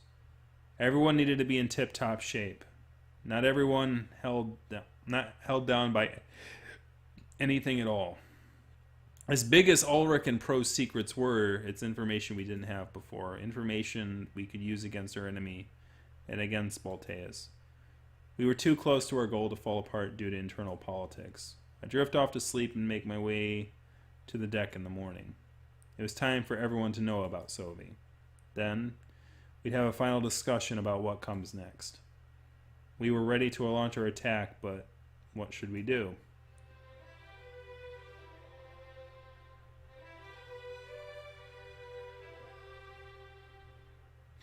Self-popping popcorn. It's Jiffy Pop! Get the campfires going, guys. Popcorns. Everyone is standing there as if they were waiting for me to arrive. They all exchange glances with Sovi, and unease fills the air. I don't blame them for being reserved right now. Not at all. They all turn to face me, so that's when I hand the floor to Sovi. If he wanted to help us out, he had to win over my entire crew. The choice was with me, but all of our input was important. All of us gather around in a sort of circle. This means he can easily address all of us. I'm curious to what he says to say. A lot is on the line. We're first of the round table. Da, da, da, da. My name is Sovi. I am, or was, the Grand Inquisitor. I no longer serve the Triumvirate. I was betrayed by my apprentice. Self-stacker. He sold me out, forcing my masters to place me in exile. They threw me away. Everything they ever told me was a lie. I thought they were Alestia's rightful rulers, But then I figured out that this wasn't true. The heir to the throne is the monarch. I am a victim of their tyranny, just as you are, all of you. I hope you understand. I'm still at a loss. I don't really know what to do with myself. But coming here to meet with you and the monarch seemed like a good idea. Last night, I also revealed some information that could help your upcoming attack. I just need to know that I belong somewhere. Attacking the Triumvirate will involve taking down Halen. We share a common purpose, at least until he's taken care of. After that, I really don't know. I've always pledged my loyalty to the rightful ruler of Alestia. Logic would dictate that I now serve the monarch. But I don't know. The Triumvirate can throw people away at the snap of a finger, but I'm not like that. What they did was hurt me almost beyond repair. I will help you attack Balteus and take down Halen. You have my word. But after that, I don't know what will happen. In that sense, I am both an asset and a liability. If you want me to leave, then that's what I'll do. Yeah, leave, Sylvie, while we're floating in the middle of the sea. Walk the plank with ye. Yarr. When we get to Mazeo, you'll never see me again. That is, unless you want my help. I can offer valuable intel. It's a gamble for both you and me. I don't fully trust you either. But hopefully I've earned a sliver of trust with the Monarch. If he vouches for me, then hopefully you will as well. That is all. My fate is in your hands. I have nothing more to say. He crosses his arms, awaiting our reply. My comrades are all shocked and confused, save for Pro and Ulric. I ask them to step forward one by one and offer their thoughts on this. For once, I have a grasp on the entire situation. This is how things should be, like Sylvie said. I was the rightful ruler. I couldn't have people being dishonest and plotting behind my back. I honestly didn't expect this, but nothing has been normal lately. I'm willing to give Sylvie a chance. I did the same thing with Grizz. His defection marked a turning point for our cause, a big one. If he can help us out, then I think we need to accept it. And if he turns against us, then he's easily outnumbered. The potential benefits outweigh the potential risks. This is clearly a trap. We request that you deny his assistance. He's alone now, but he won't be when we arrive in Balteus. If we give him information, he'll turn on us once we get there. Surely we aren't the only one who thinks this way. An alliance with our enemy mere days before our attack. It's too convenient. Sylvie is playing us for a fool. I'm with Hal on this one. We can't work with the enemy. This is the man that killed you and burned down Valinor in your vision. No, it was a trick, but the man is the same. He's a trained killer. For that reason, I can't accept his offer. Fortune, you're with me, right? I don't know, Valessa. I think everybody deserves a second chance. We all had that moment when we turned against the Triumvirate. Why is it so hard to believe that Sylvie might have that moment? He worked so closely with them. He's seen their true nature. He has more knowledge on them than anybody else in our army. It makes sense that he'd come to the same realization as us. I mean, sure, it took a while longer, but that's because he served them. When you remove the excuse of loyalty, it can become pretty clear. That's why he didn't fully realize things until they put him in exile. Yeah, I'm with Fortem. Everybody deserves a second chance. We've all been there before. We've all made a wrong decision or two. There's no better way to make up for it than doing the right thing. Yeah, Pro. We've all made a bad decision, Pro. Stare. Sylvie isn't concerned with doing the right thing. He's a liar, plain and simple. There's no way we can trust him.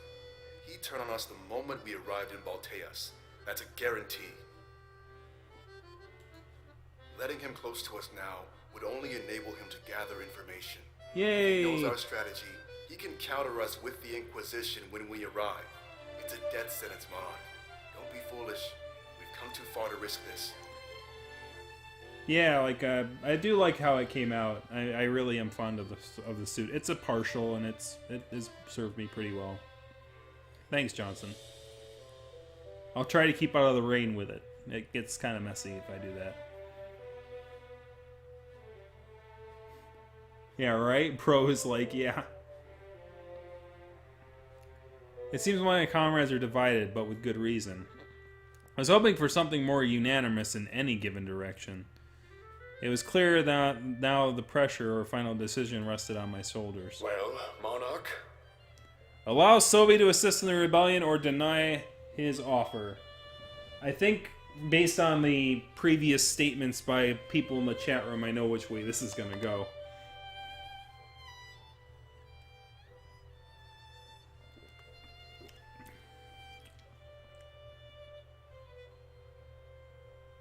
Yep, that was what I was expecting. Yep. There's 2.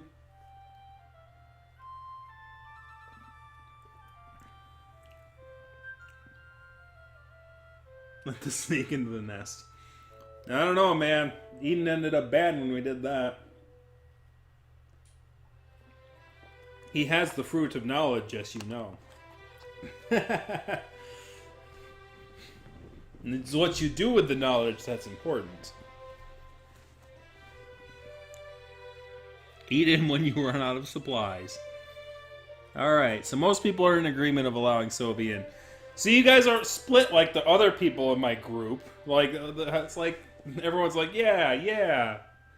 The guy's horns are cute. And he's got a silky voice. We just can't just kick him out. That's just wrong. I mean, he's charismatic. What else do you need? I mean, yes, he's got fine assets. He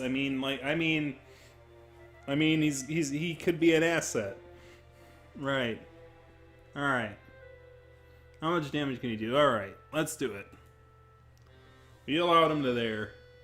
Lucky number 7. Oh, so you can get a 7th member. He is a 7th member. So I just got an achievement called Lucky number 7. I don't know if it showed up on the thing. But apparently, because there's 6 characters right now, so apparently he is a 7th character. It was a risk that I was willing to take for our cause. The information he could offer would make us stronger. If we got suspicious of him before the attack, we would easily outnumber him. Very well. He takes a few steps back and rests around the edge of the boat. A few minutes later, after everything is said and done, we arrive in Mazeo. The docking process is short, since our pirate allies are masters of the art. Hal steps forward, filling the silence that overlooks our ranks. Finally, we are ready to attack Balteas. The liberation of Alessia is at least within our reach. Balteas is a few days away by sea, so we can plan on the way. Hal, why do you pronounce everything differently than everyone else? Is there like a different dialect in the spirit realm? It's Balteas. Balteas. Balteas. Teas. Balteas. Right now, the preparation you must focus on is that of a goodbye. Spend time with your friends, your loved ones, because this is the end. Once we set sail for Balteas, we may never come back. A hard fact to face. His words are true, but fill the air with tension. The dawn of our final battle was here, and we needed to prepare. But planning the attack was easy. Our true task was accepting our possible death. This means saying goodbye and spending a final day with our friends. I should use this opportunity to make sure everyone is prepared for the final battle. As the leader, it is my job to ensure that they were all up to the task no matter what. I don't think there's anything left to say. Finish up your business, and we'll set sail when the monarch demands it. Tomato. Act under the assumption that you only have 1 or 2 days before departure. Yeah, that's how he would pronounce it. Tomato. Tomato. Hal. Hal would be like, oh, I like lettuce and tomatoes. Bacon, lettuce, tomatoes. I don't want to rush anything as important as a goodbye, but every moment we waste is a moment for our enemy to prepare. I trust that we'll find a happy medium and embark without regret. Everybody nods, agreeing with his words. I can't believe that the time was finally here. Until now, it seemed like a dream that was out of reach. Taters and maters. But it's right in front of me. This is it. Our journey was in its final hours. I tense up with worry. We make our way off the boat, embracing what little time we have left. Loyalty scenes are now available for the 6 main party members. Hal has a 4th heart-to-heart that is hidden in one of the previous areas. Loyalty scenes can be accessed by clicking on the character icon on the war table. Fast travel has now been unlocked, allowing easy navigation through Alerinthia. A new blue icon has appeared at the top left of the areas. Click that to move to the world map. The world map allows for easy navigation between the other maps in the game. The world map is also how you will launch the final attack on Balteus. Clicking the Balteus map icon will give you a choice between entering Act 5. However, it's best that you only do this once you're satisfied with the content you've done. Sylvie has now permanently joined your party. A series of hearts have been hitting all over Alerinthia. A loyalty scene has been added, access like normal around the war table. Oof! The game just opened up. So there's the blue map. The little dude walking. Yeah, I know, right? The loyalty scenes are gonna be like, it's probably gonna take the rest of the thing, and then like, we'll probably like do everything, and then like next time we'll do the final Act 5. And I don't know how long Act 5 will be. Judging how, we're already like about 2 hours into this, so. Yeah, right? It's like, now he's like, oh, now we got all these scenes we gotta find, so let me click the blue. World map, sure. Oh, we picked the corruption thing. Alright, so we let Sovi assist the rebellion. That's a corruption one. So we're like halvesies here. Half corrupt, half, like almost half and half here. So let's hit the save button real quick. Because we haven't saved in a long time. 30% corruption, 50% purity, 30% morale, 16 books read.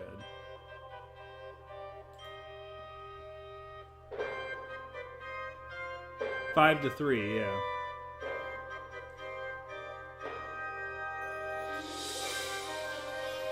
So Balteus is there. We're not going to go there yet.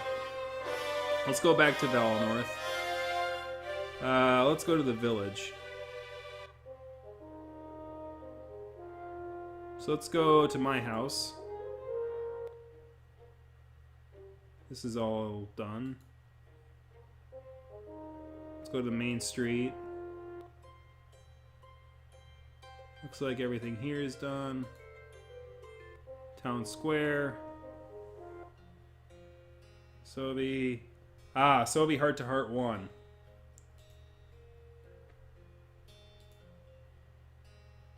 I look toward the water tank and think of the vision that started this all. Back then I thought we would use the water to fight the flames.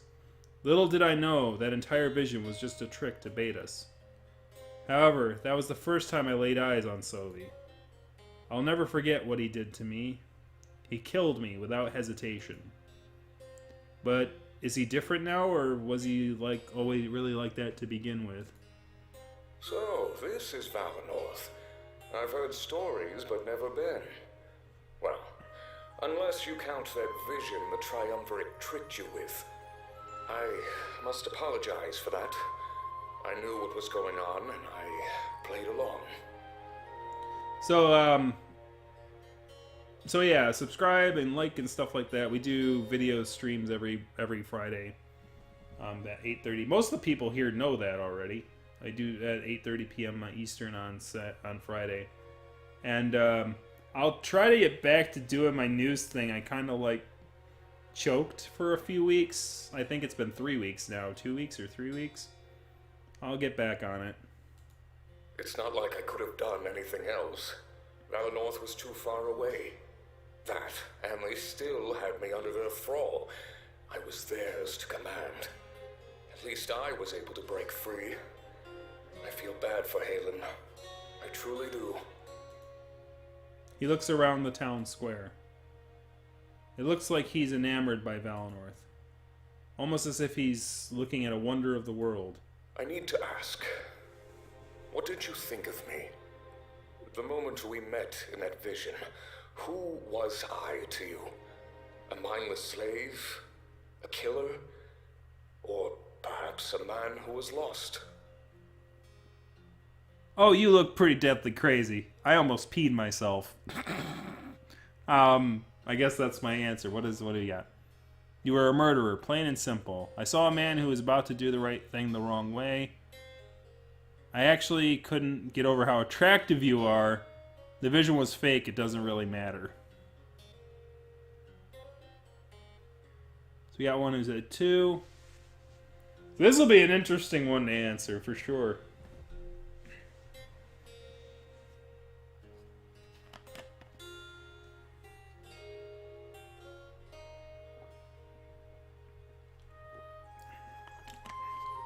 So if my howl predictions, which is what I have been kind of doing as far as the things of like different,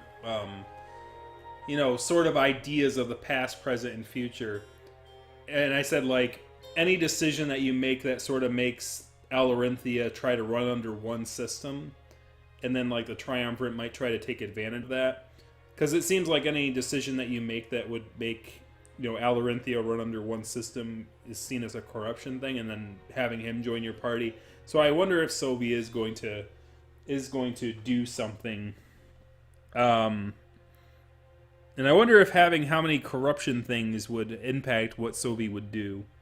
It's kind of interesting. Like I am very curious. So agreement no. So we have 2, 2, 2. I'm loving 3. We have 3. Nova likes them bad boys all the time, man. You were so sexy as you plunged the blade into my chest. Oh, man. Dismemberment's my thing. How did you know?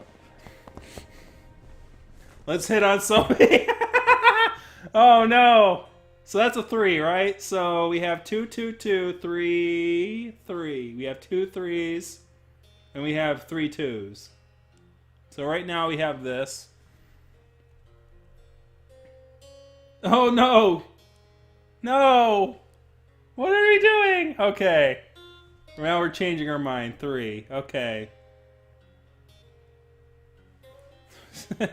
I couldn't have had an attractive you are going once. I couldn't have an attractive you are going twice. Oh no. What's going on? Excuse me? Please, don't make jokes like that. I'm being serious here, Monarch. You should be serious too. I really hope the weight of our cause doesn't rest on someone so childish. He shakes his head and looks around the tile some more. His eyes becomes fixated on the post office and he smiles slightly. A post office? I haven't seen one of those in ages. I couldn't travel much when I was younger, so I collected stamps. The drawings of places around Alestia. That was the closest I ever got. He walks towards it, so I make sure to follow him. This is the first time he's ever mentioned anything about his past. It's hard to imagine that he was anything like other than the Grand Inquisitor. But the art never really matches up with the place when you see it in person. I remember collecting the Balteus set and being shocked when I actually got there. It's not really a good or a bad difference. It's just interesting to see how they compare. So was it better or was it worse? And I guess is what I would say here. It says, why couldn't you travel much when you were younger? Or stamps are pretty cool. I collect some too. None of those are matching up with what I thought they would say. So I did like the blind thing. So why couldn't you travel when you were younger?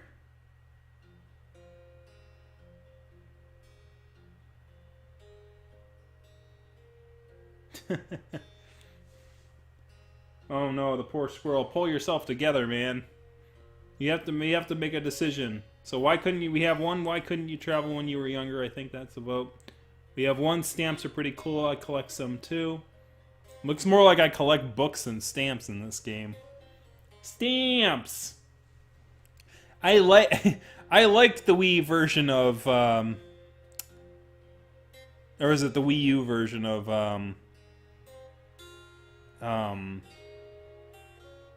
Twilight Princess. Stamps! More stamps! We have one. Oh, wow. I've collected stamps. I have like a book of forever stamps that I got off of like a bulk, like some sort of like bulk store that I got like for $1 of 10 of them for like $40. And it's like I have enough stamps to fill out. No, I probably fill my lifetime. It's like I'm not ever gonna use all those freaking stamps. Princess stamps. Stamps. Yeah, you know what I'm talking about. The two friends play Legend of Zelda.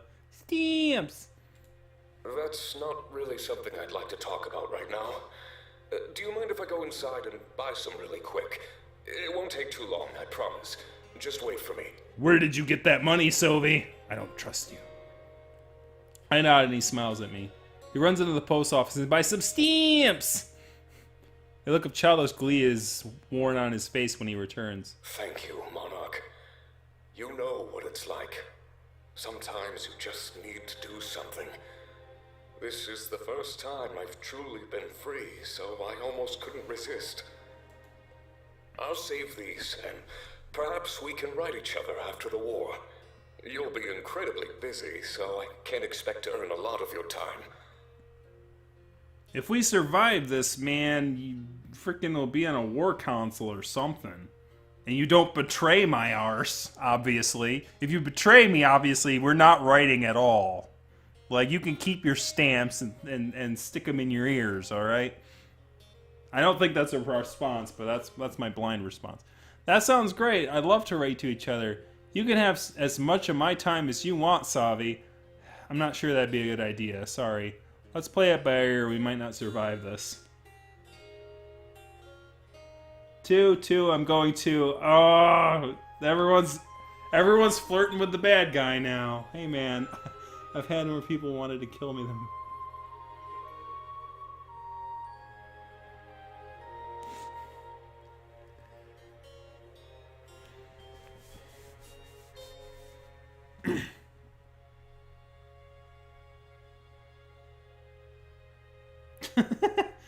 Golden Bind's like 1. We're committed to it. He likes stamps. You can have as much of my time as you want, Sovi. Here we go. I'm not sure how to respond to that. So I won't. Let's focus on more important things for now. He's like, you're coming on too strong. I will slap you. I will stab you. You want me to stab you? Monarch. He looks at the blade on my back and he assumes a thinking pose. You could use some training, couldn't you? Anything to give you an edge in the upcoming battle. I have years of practice, so I can teach you almost everything. Everything? I mean, we might as well be in character, right? We shouldn't stay here too long, no. The schedules and all that. If we start training while we travel, it'll be more efficient in the end. We can't waste too much time before setting sail for Balteus. I nod, it's true. He could teach me a lot about the blade. I feel like needing a knowledge in the coming days. Perhaps having him join us wasn't such a bad idea after all. Wonderful. Normally, I'd call you an apprentice at this point, but I'm past that. I need to drop the behavior that the Triumvirate taught me. So, you're not an apprentice to me. You're a friend, and I'll help you. We start walking away from the town square, and he inspects his stamps! Yeah, I've killed for less. It was crazy how different he seems than he was before. I'm taken aback. I'm also taken aback by my own words that I'm flirting with a guy who stabbed me in the dreams, right? This audience is making me pick some weird answers. But it was the new him, and it was not some sort of facade. He'd be welcomed. I know, right? Every single relationship we've flirted with people. Alright, so let's go back to the map. Milas's house.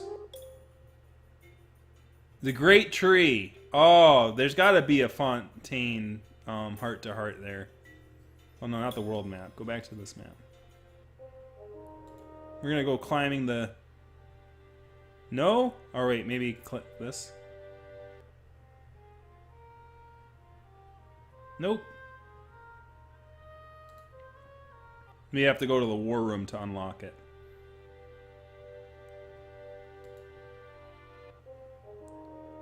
Alright, so we gotta go to the... Well... Exit? Yep. East Crown. Oh, there's a heart-to-heart with Howl here. Ah, that's the one we missed. Heart-to-heart with Howl 4.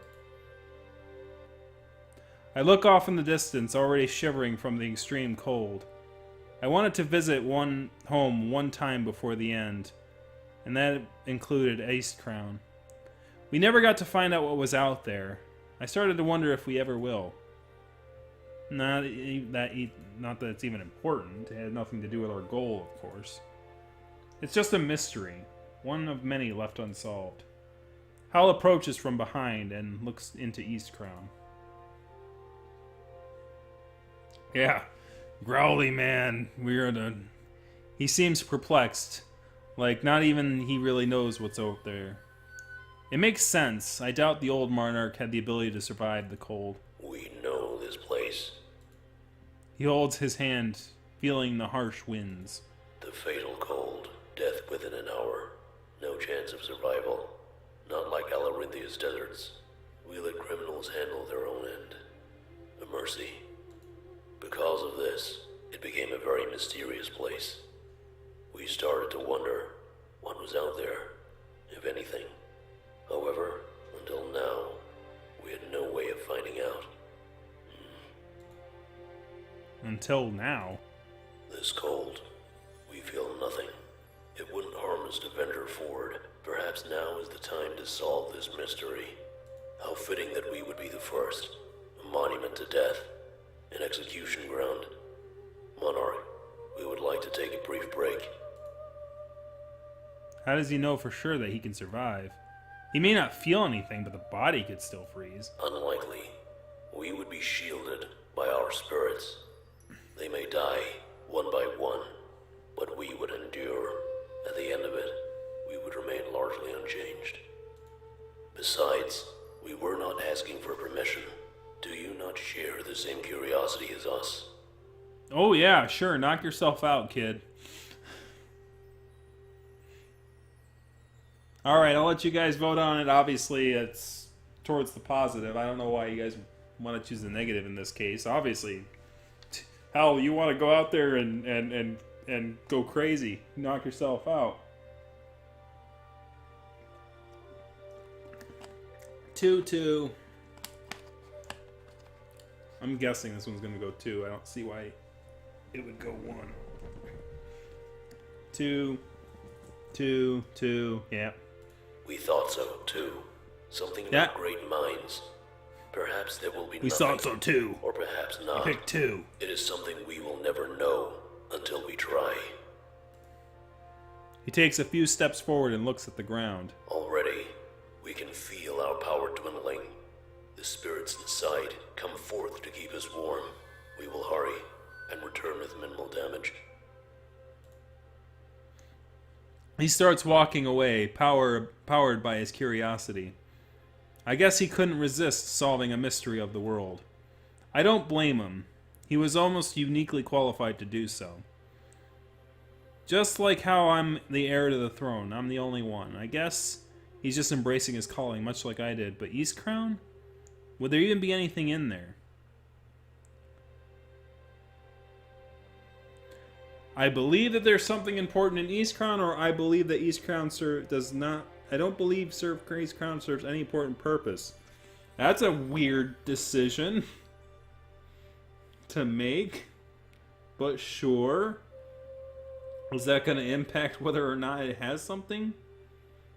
1, 1. I'm pretty sure everyone's going to say 1. 1, 1. It's got to be important because, you know.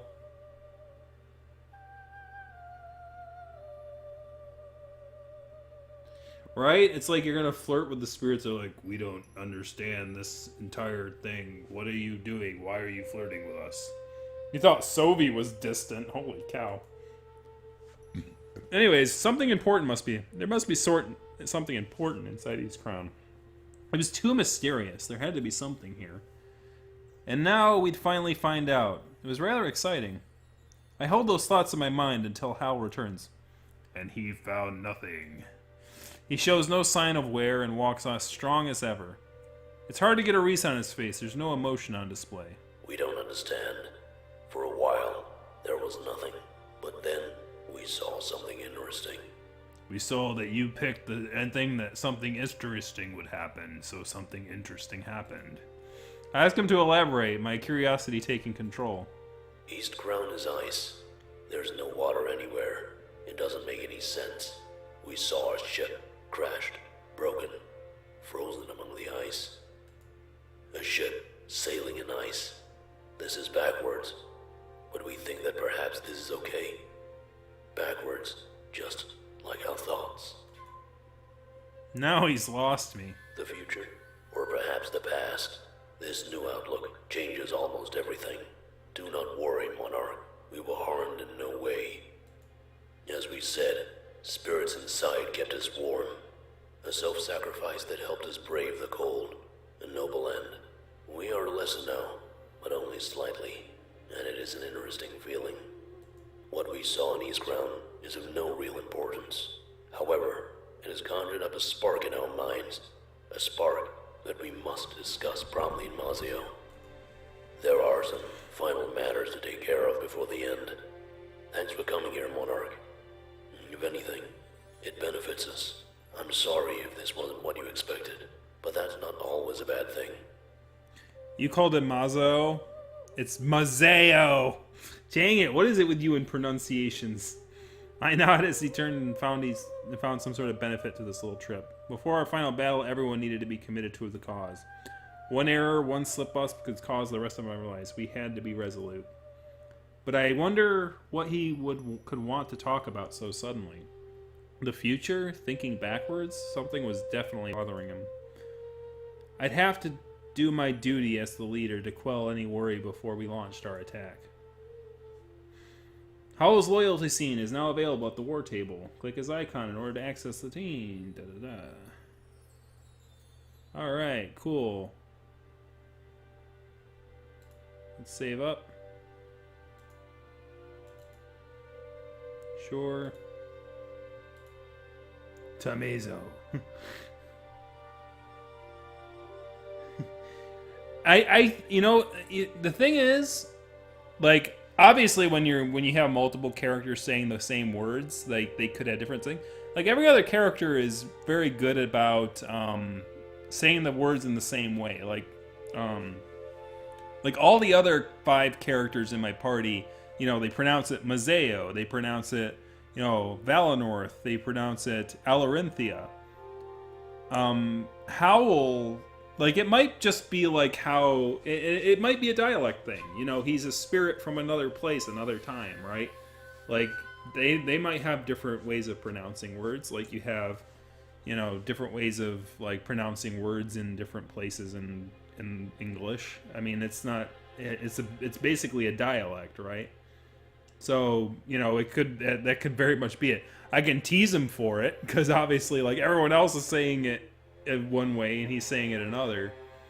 But, it's basically a dialect thing. It could be a basic dialect thing. Oh, that took a while to load. And it looks like everything here is done. Salborg. Everything here is done. Peregrino.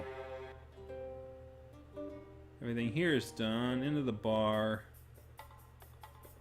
Everything here is done. Is there like 2-way? Bedroom. Okay, everything in here is done.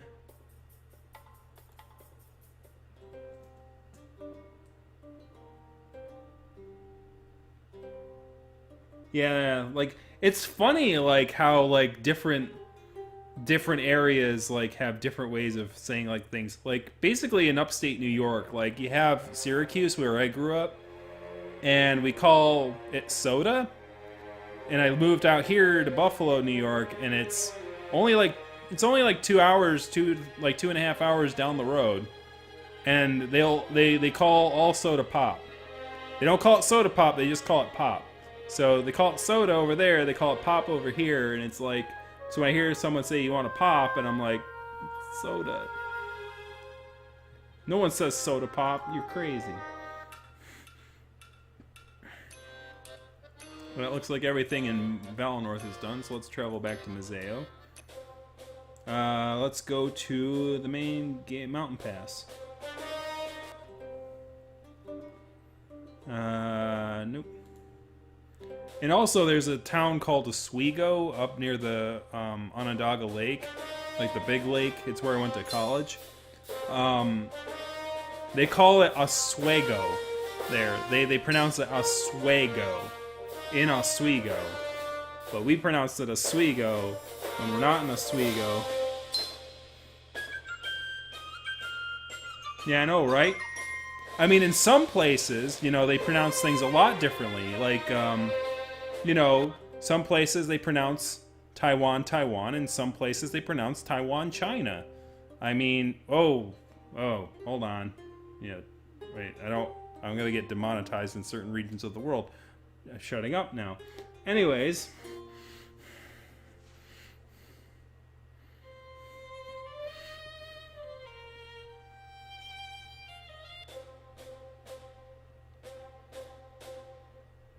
Oswego.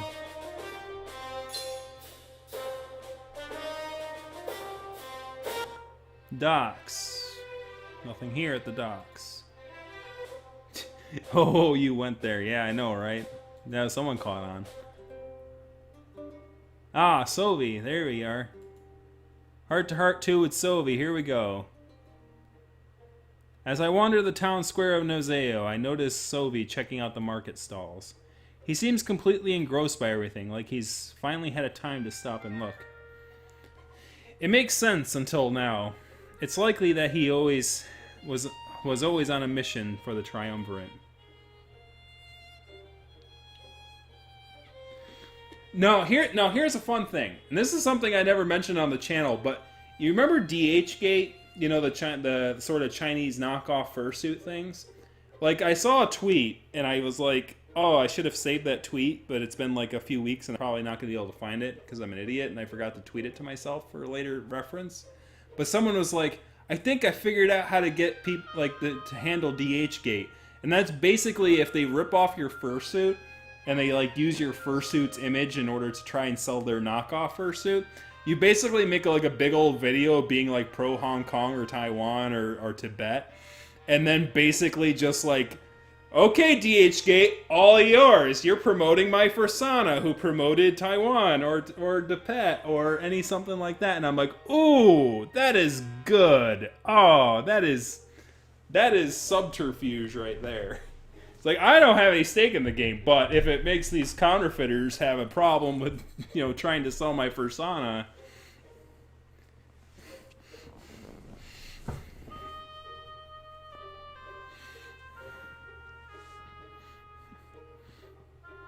After exploring the markets for a while, he approaches me. It doesn't look like he bought anything, he was just looking around.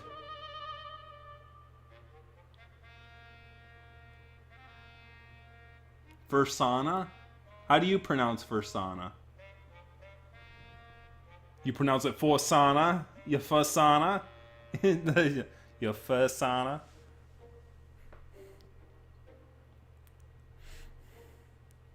He was just looking around. So many useless items. People actually buy these things. Back in Balteus, I got used to having the bare minimum. Anything more than that is a pointless luxury. A waste. Oh, Fursona. See, I was saying Fursana. That is kind of weird. Why am I pronouncing Fursana in like in a Boston kind of way? That's kind of weird. Now that I do think about it, that is kind of... Stop being Italian, you dork. Yeah, you Fursana. You Fursana. What's the matter for you? Why do you not get a Fursana? I'll break your face. You don't pick a good Fursana. That is a good point. Maybe that is Italian. That is like the Italian pronunciation of it. Wow. That is funny. Guitar roller or not, Chinese knockoff. I don't have a Chinese knockoff yet. I'm not that popular. You have to be like Majira Strawberry or like someone with crazy amount of views, or Odin Wolf or whoever. Yet, I must say, some of it does have a certain appeal. There were some very unique writing utensils. I might look into them. Not that I fancy myself a writer or anything. They just caught my eye.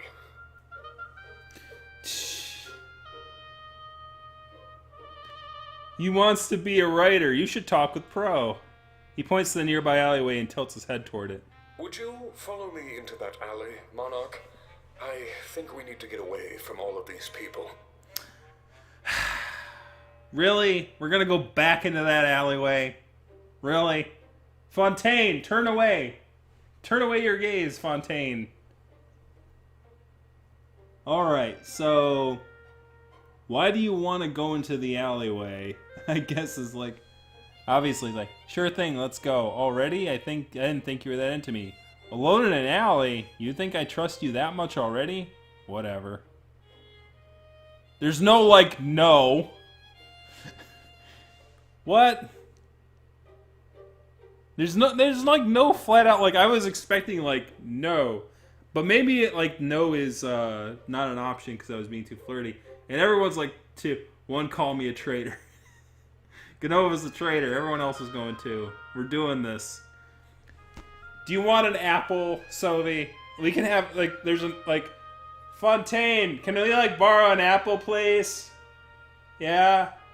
We what? For no reason.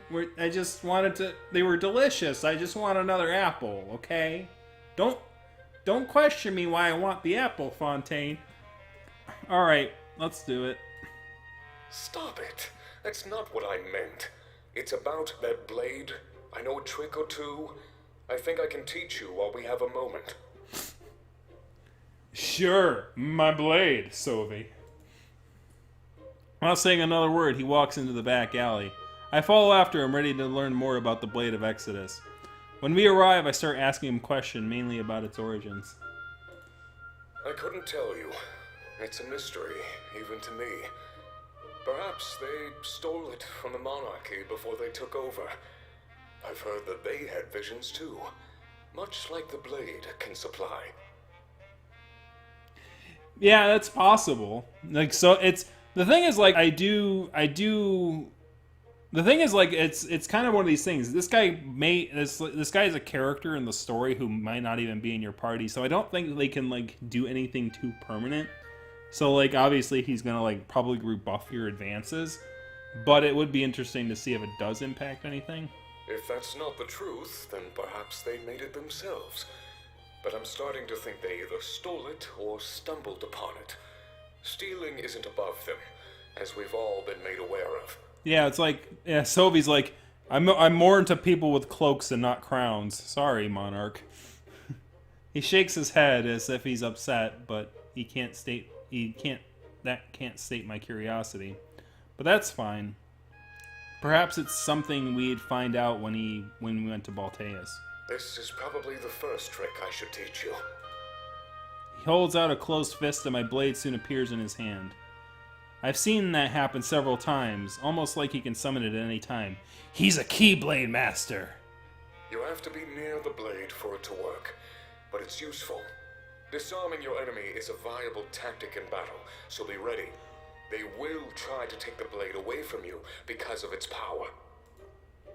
I nod. Go ahead. Hold out your hand and reach for the blade. Not with your body, but with your mind. See if it works.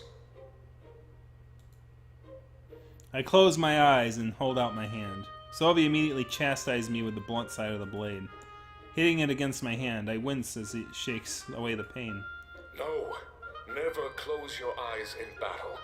Did you not learn anything about combat in Valinor? If you did that in a real battle, you'd be dead in mere seconds. I shrug.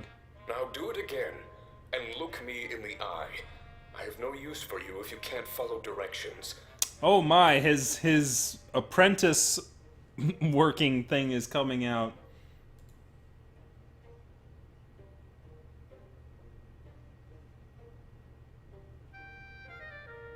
Oh, okay. Is that a confirmation by the creator? Now I know Savi as a Persona character certainly goes both ways, NSFW, but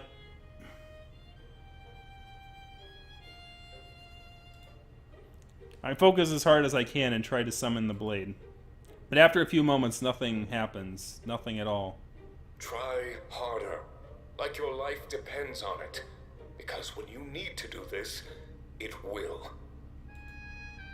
I scoff softly, but try not to break the gaze. He squints as if judging my movements. But after even more time, nothing happens. I guess you need a little incentive. Without any warning, he reaches behind himself, pulling out a dagger from the leather straps before it. On his back, he attacks me. I take a defensive stance, but before he can harm me, I have the possession of the blade. It appears in my hand at a perfect angle in position to deflect Sylvie's assault. His dagger is in deadlock with my blade, and he pushes me back against the alley wall. So, it's your fear that powers you. After a few moments, he backs off and puts away the dagger. I was the same, until I mastered my fears. Then the blade responded to my willpower, my resolve. It can learn and grow just as much as you can, Monarch. If you learn to remain calm in the face of battle, you'll do fine. Without fear to rely on, the blade will find something else. What that is, however, is different from person to person. I'm eager to see what kind of person you become. For now, let's continue on our way. No more wasting time. When we have another moment together, I can teach you more. He smiles and leaves the alleyway, and I remain there myself. It was hard not to be scared given my situation in the upcoming battle. But if mastering these emotions made me a better wielder, then I had to try. I leave the alleyway and replay the recent events in my mind. My eyes trail over to the drawing utensils that Sylvie pointed out earlier. I wonder a moment if I can get him a gift to thank you for the lessons. But is that a good idea? Get them as a romantic gesture or don't get them. I think I know what everybody's going to choose here. I probably won't. I'll wait for it just to be official, but he's going to be a paperback writer. Paperback writer. Hey, so, have you ever said, when it comes to Sylvie's heart, the pen is mightier than the sword? Don't get them, Sylvie's a prude. Oh, come on, Nova. You're giving up on Sylvie. So Tom is like, you know my answer. I'm not even going to answer.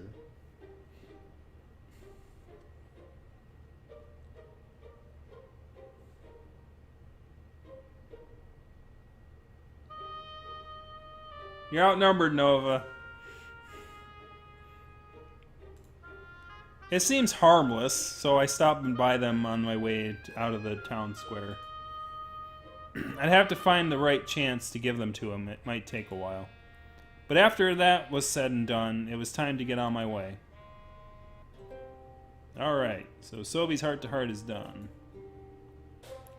What else we got? We have Museo Tavern. I'm guessing like all the main things are going to be like in the town squares. Mayor's house. Nothing here. Nothing here. Nothing here.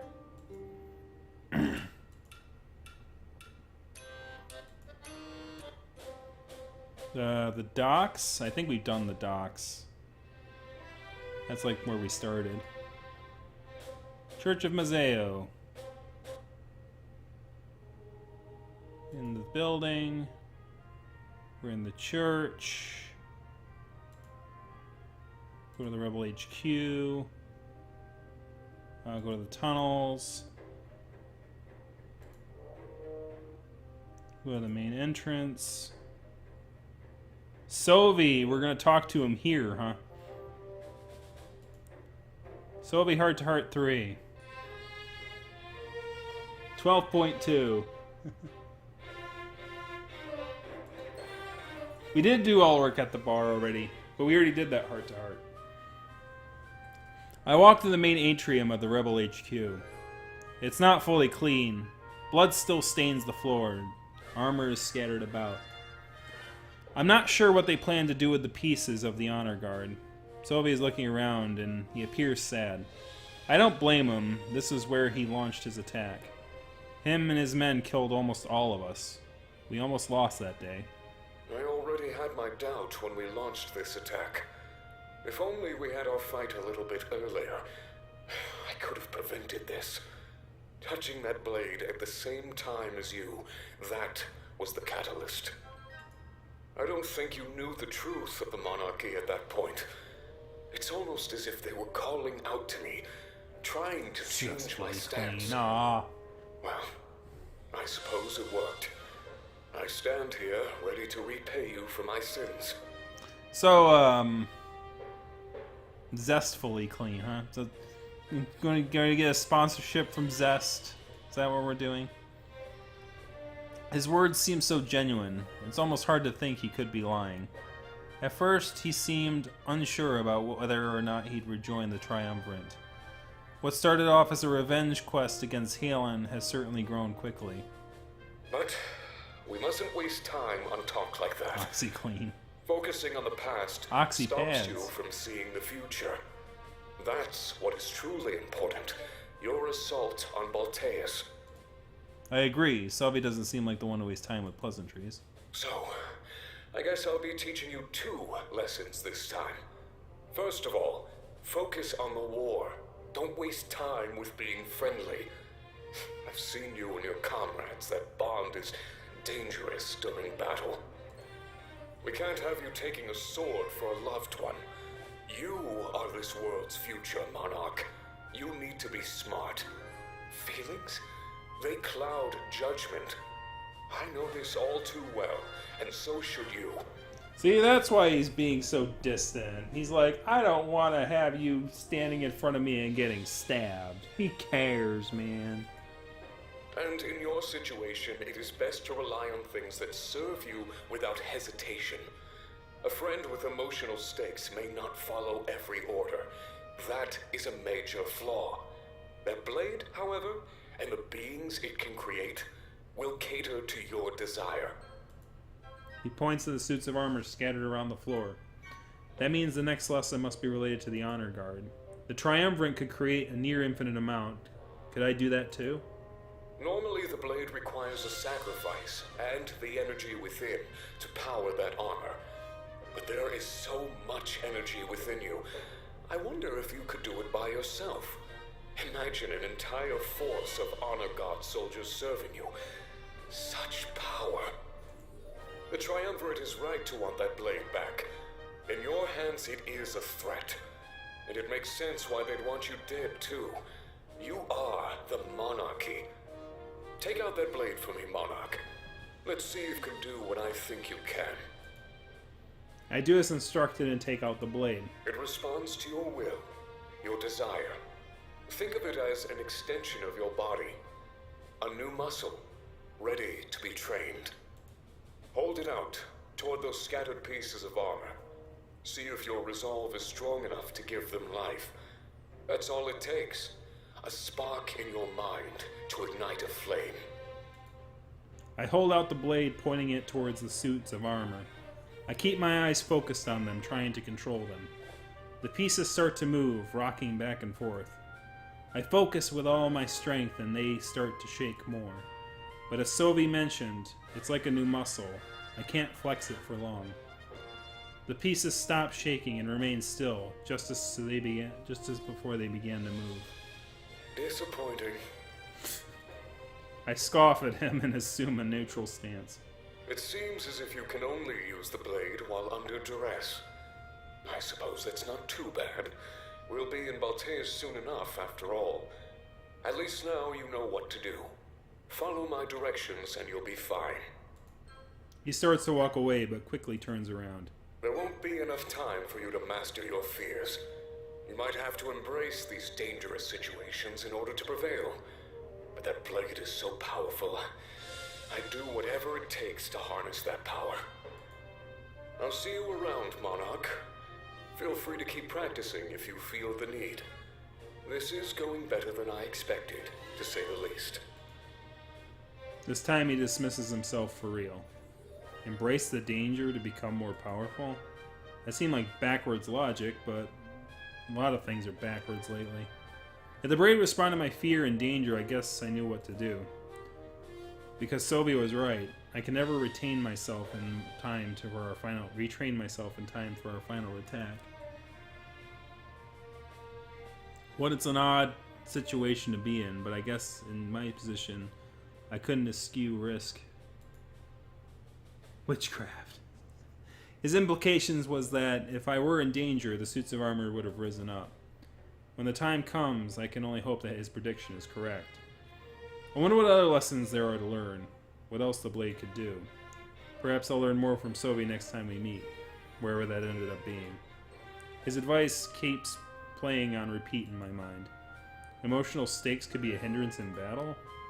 Would I truly let something like that endanger our cause? Would I sacrifice myself for a comrade? Or, in this case, I guess, it works the other way around. I close my eyes and pray that we never have to find out. Alright, so that was pretty quick and dirty. Crew quarters. Nope. Personal quarters. Oh, really? I sat in my bed thinking about the blade and what I could do with it. As if on cue, I hear a knock on the door and Sophie enters. He seems much more relaxed than normal, like he's comfortable. So, did you manage to get any more practice in? Or were you just going to improvise when we got to Baltaeus? Both are good options given the circumstances. I'm just curious. I practiced improv, so why not?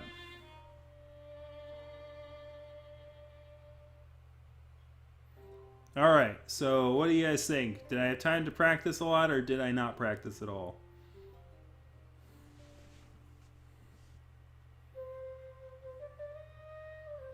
There wasn't much time to practice, honestly. We've only been here for a few minutes.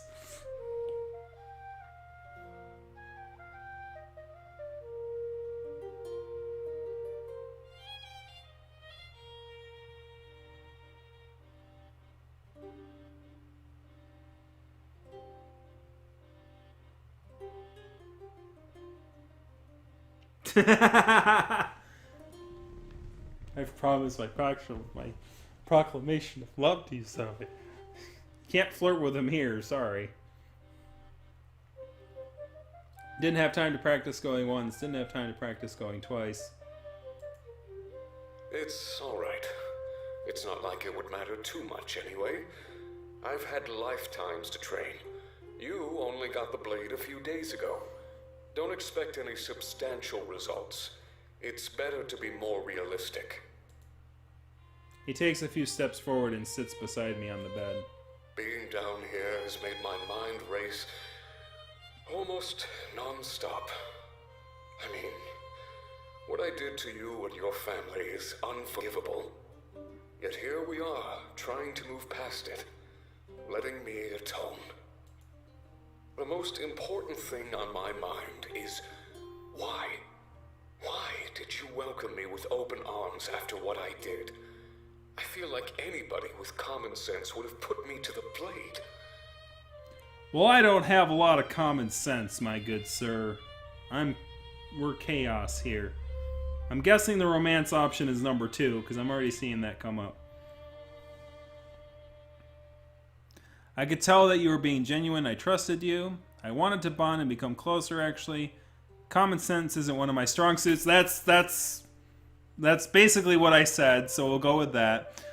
I could see how lost you were. You needed direction. I keep asking myself that too. Maybe I made a mistake. I don't know. I just acted on instinct. There's a lot of options here. 3, 3, 2, 1, 3. I think the 3s have it. It's the funny thing is that is basically what I said, which is funny because it's like rarely when I do a blind answer is there one that falls like basically in line with what I said.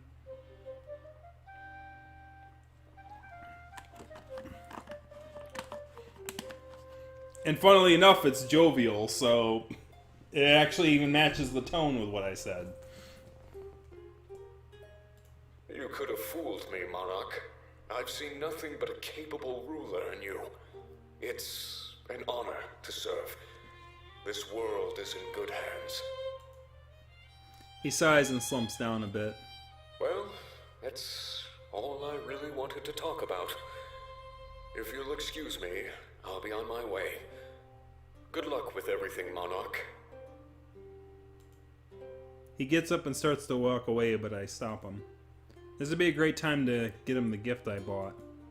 I grab the writing utensils and hand them over to Sylvie. You got me a gift? Really? You shouldn't have. He inspects them with a soft smile on his face.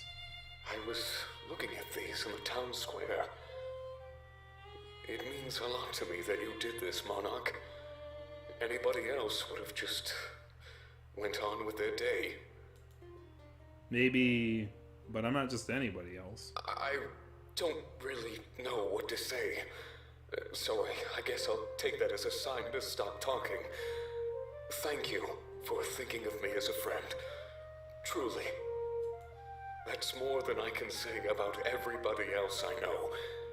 In fact, I don't think I've ever gotten a gift before. From anybody. Not even my father, who these pens reminded me of in the first place.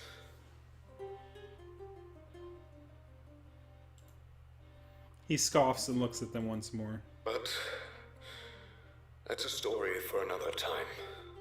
I'm here to help you, not bore you with sad tales.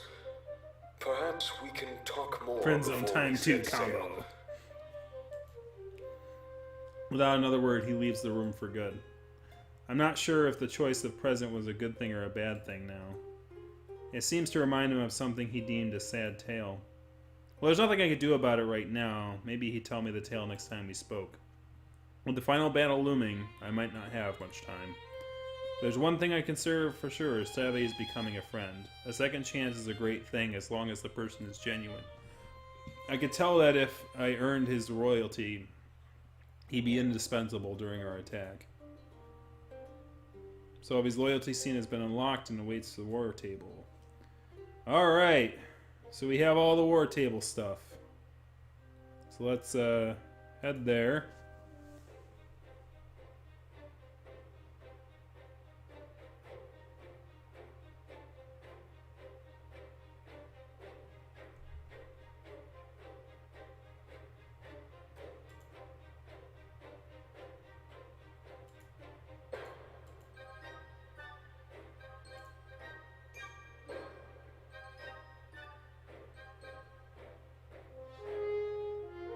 Alright, so whose loyalty scene do we do first?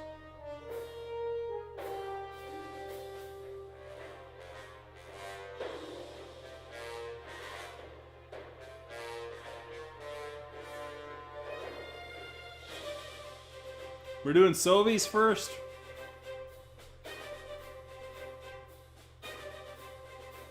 Everyone wants to do Sylvie's first. I thought we were going to save that one for last, because keep the audience like, I want to know what goes on with the Sylvie arc.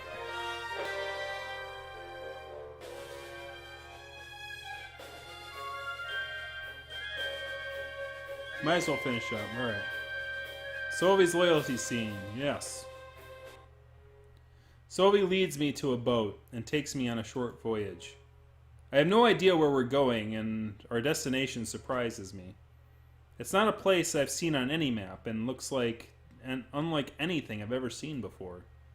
I follow behind him, unsure where we even end up. After a while, he turns to face me, and I ask him for an explanation. I trusted him enough to follow him here, but I had my limits. I know that we're almost at the end, Monarch. It won't be much longer before we arrive on Baltan soil. So, it only makes sense that I show you where everything began. He gestures broadly at everything behind him. I come from this backwater town, born and raised. It was wiped off the map after all the villagers were murdered. Given time, it might have even become the 5th nation of Alestia. But that was long ago, and nobody remembers this place. My parents were in charge of the area. They were incredibly wealthy. They had a force of men working the mines, cheap labor, and big profits. It's like West Virginia. It seems like Sylvie was finally opening up to me. That was important. I needed to know that he can be trusted. And if things went well, his loyalty into our cause would be confirmed. As their son, they had me oversee all of this labor. It was my job to make sure everybody hit their goals. I performed admirably and put my foot down when needed. He walks to a nearby house and puts a hand on it. Taking a loud breath, I could tell he's reliving unpleasant memories. Everything was going well until the truth came out. The people who raised me weren't my parents. Not even close. They killed my parents while I was an infant and took over this town. Raising me as their own, our relationship was built on a lie.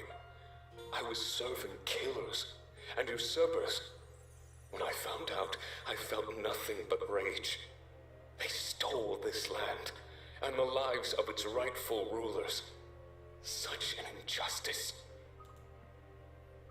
The hand he was resting on the house slowly turned into a clenched fist. I don't know what came over me, to be honest. I killed everybody. My so-called parents and all of the workers. I was lied to by those who swore they loved me. I couldn't take it. He went like full-on Sephiroth in this town. By rule of inheritance, in that moment, this town became mine. But there was nobody else, and I was all by myself. I no longer wanted to live. I took myself to the cliff's edge and thought about throwing myself into the ocean. So we went from Sephiroth to Final Fantasy VI in one breath. Great. He turned back to face me, and I can see how sad he really is. That's when Ulric found me. He made sure I didn't do anything stupid. I don't know how he came across me when he did. I thought it could be Providence. But he saved me, and I told him everything. Instead of scolding me, he praised me.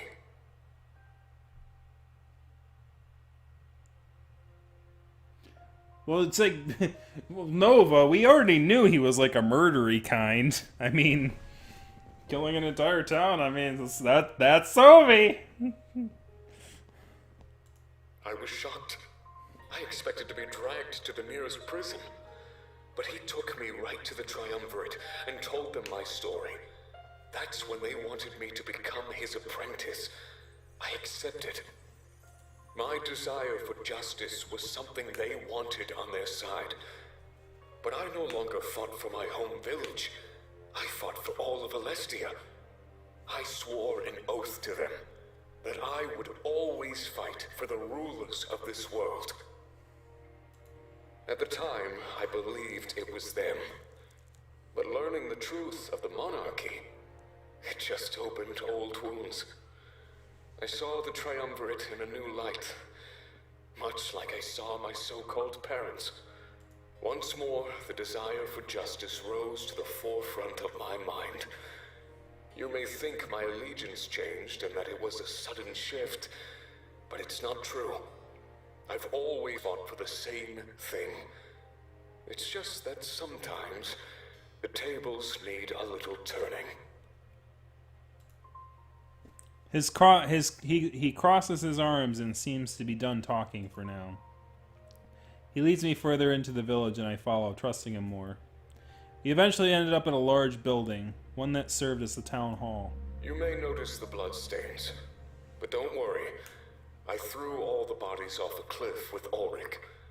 You won't be seeing anything gruesome, I can assure you. But I'll tell you that I threw the bodies off the cliffs, so... And there's blood. There's a lot of blood. You can see in that. What an odd way to put my mind at ease. This is where my parents lived. I was never really allowed in. I guess I should stop calling them my parents. They were more like captors. Or parents. I longed to see the world, but I obeyed them out of a feeling of loyalty. Parents. I slaved away. Like parents. It's like, I should stop calling them my parents. Let me make a description here that kind of feels, it's like, yeah, they were parents.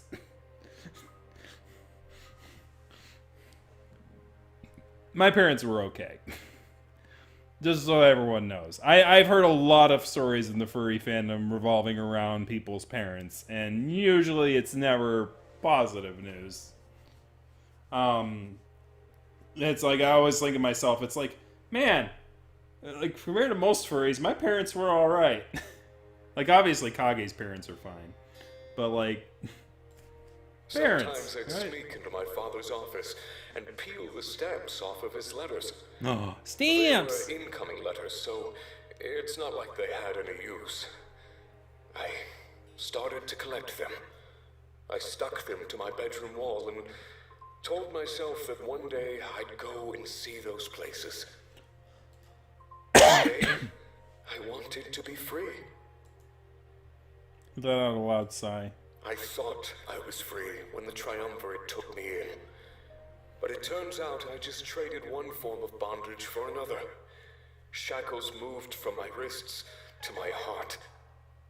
I don't know which is worse. He holds a hand close to his heart. They pressed the blade against my chest and gave me some of its power. It allowed me to use it as my own, and gave me what they deemed eternal life. Ulric grew to see this as an awful curse, but I embraced it. And to this day, I still do. I see myself as a defender. I want to protect the reign of Alestia's true rulers. If the monarchy is restored to power, I will protect you, and all of your descendants. You have my word, and you know why I served the enemy. My virtue was simply misplaced. But now it rests with you, the true heir to the throne of Alestia. And that is where it shall remain, as long as I've proven my loyalty to you. Knowing everything that you do you trust me to protect you in battle? Sure. You'll probably kill some things. I mean, you killed an entire village. That's gotta account for something. Yes, Sovi, I trust you've earned it. I don't know, Sovi, something still seems off.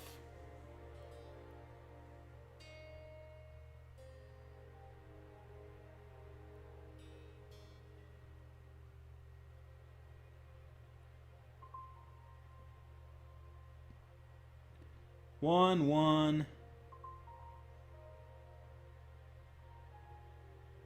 1 1 1 1 1 1 1. Do we have 16? There's gotta be a 16 coming.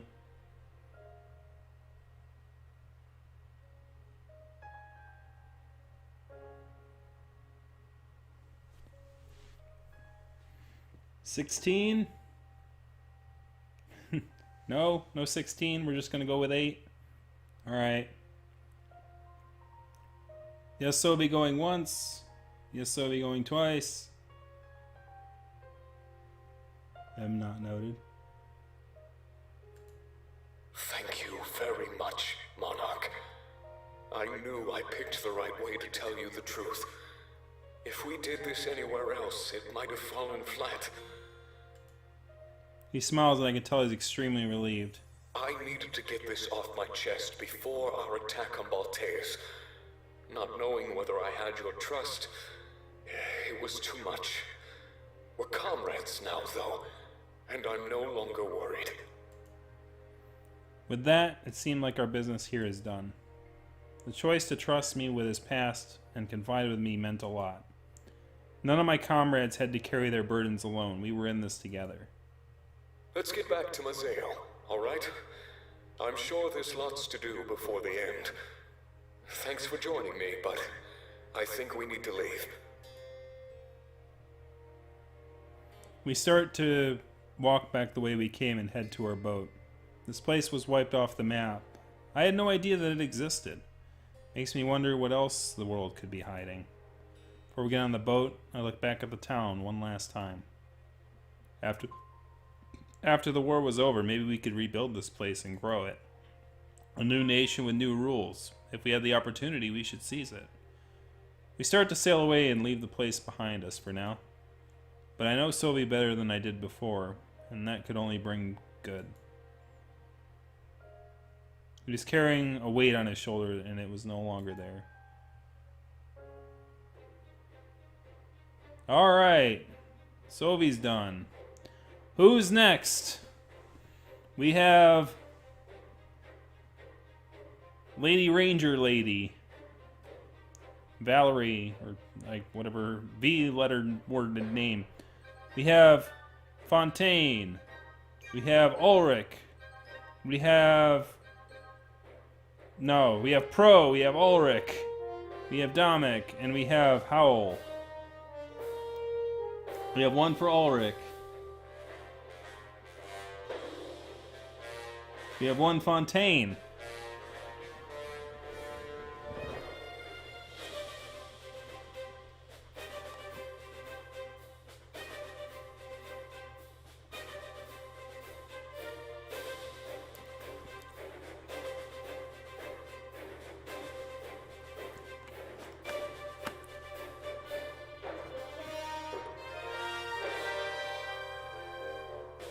We have one Pro. We're all splitting. We so split.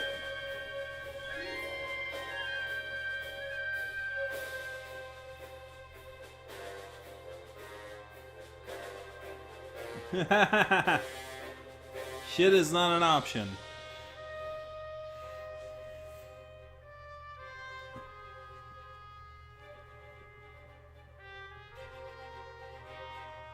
Alright, so the person who answered first is gonna win. Going once.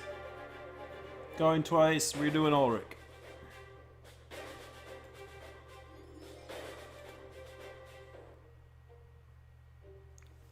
I stand alone in my room, swinging the blade from side to side. Everything feels different than it did the way when I started back my journey. When I first touched the blade, I could barely even hold it. But now, I'm starting to master it. I'm able to make it my own. However, just as I think that, the blade disappears from my hand. Ulric laughs and I turn around. I didn't even notice him come in. Sorry, it's just an old prank I used to pull on Sylvie. I take the blade from him when he least expected it. I guess it has a time and place. Sorry if I startled you.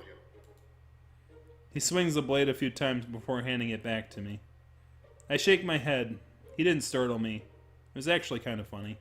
I came here because I assumed you wanted answers. Learning I was the Grand Inquisitor must have been a shock. I'm glad you have a clear head. You could tell that I've changed. I nod. But you deserve to know what I was like before I changed. In order to hide from my past, I haven't exactly been honest. But I wasn't lying to you. It was more like I was lying to myself. In a way, it sort of makes sense. I just let him talk. He approaches me and sits down on the bed, and I sit beside him. There was a man named Ulric in Alerinthian legend.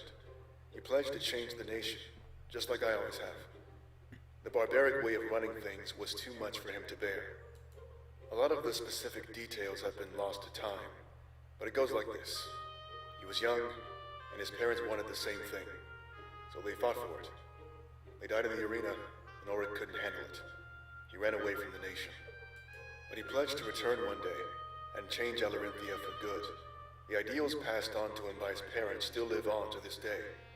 That's likely what inspired Vivian to launch his own insurrection. Of course, the story that's handed down is never really the truth. To put it bluntly, I'm the same Ulric.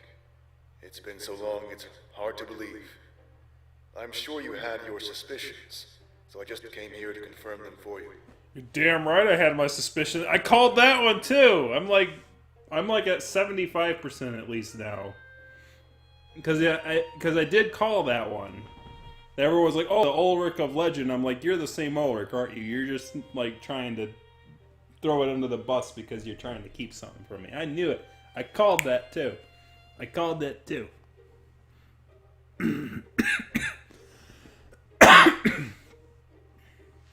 It actually is a bit hard to believe, but I let him continue. My parents hated the way the nation was run. They passed that hatred down onto me as I grew up. But they got older. Before too long, they were decrepit. They could never change anything. So the burden was passed on to me, a rising star in the Colosseum. I never fought for leadership, just regular tournaments, but I never lost. One day, I guess the Triumvirate noticed how strong I was. They approached me. They told me that if I left Alerinthia behind, they'd train me. They'd give me the power to return one day and change everything. I was young and naive. I agreed without hesitation. I wanted to serve our gods. But before they accepted me, I had to prove that I was truly ready. Serving them would involve leaving everything behind. It'd be a fresh start. They devised a test for me, to make sure that I was truly ready to devote myself.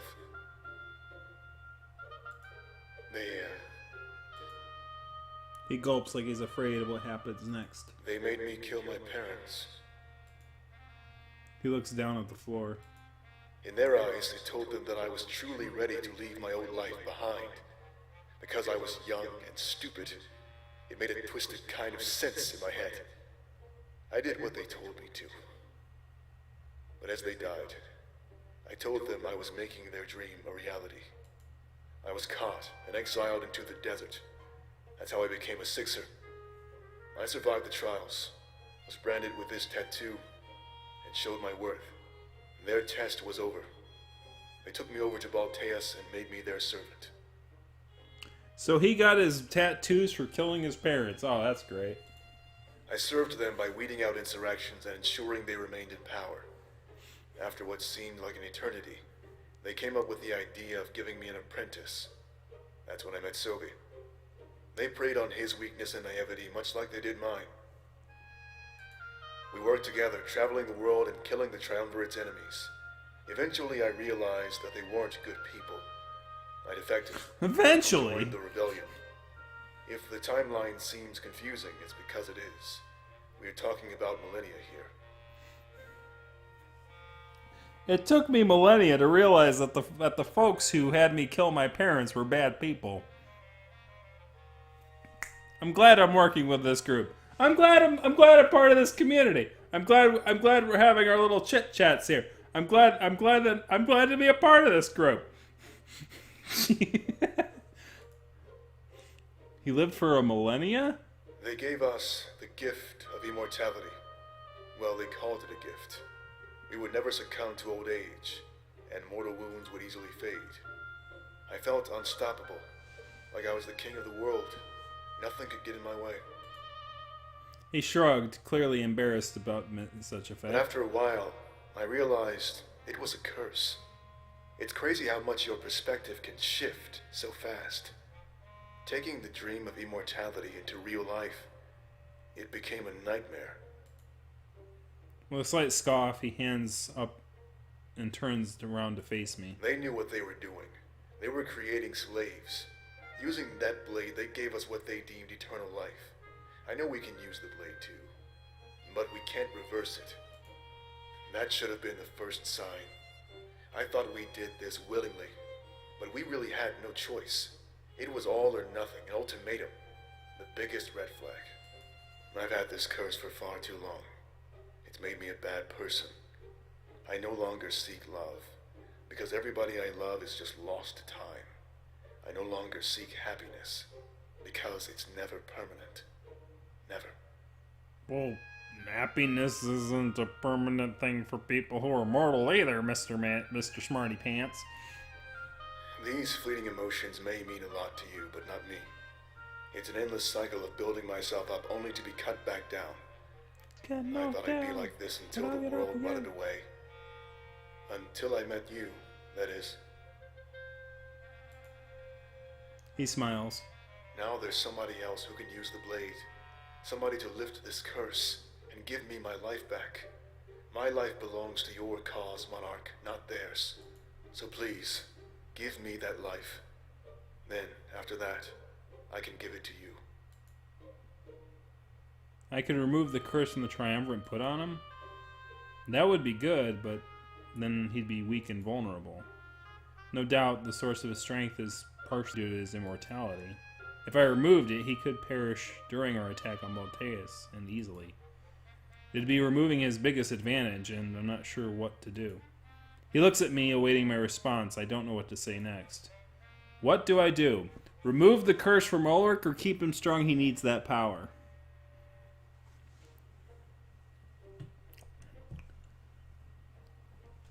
This is an interesting one.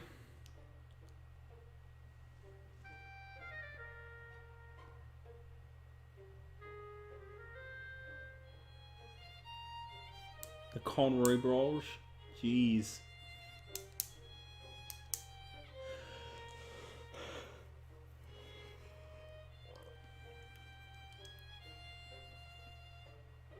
Keep them strong. Keep them strong. We have 2.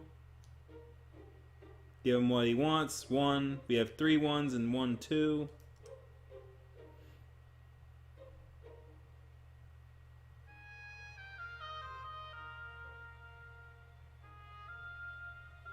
One. So it looks like we're going to remove 2. We have another 2. So it looks like 1 1 1 2 2. Looks like we got 1 going once. We got 1 going twice. Alright, we're going to remove it. I tell him I'll remove the curse.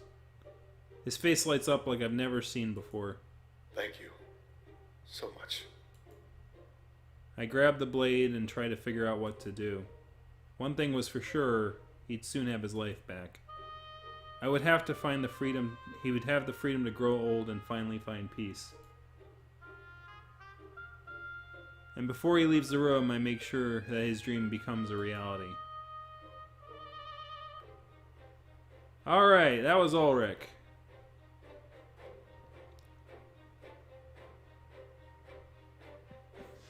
Who's next? We got Valerie, Fontaine, Pro, Domic, and Howl.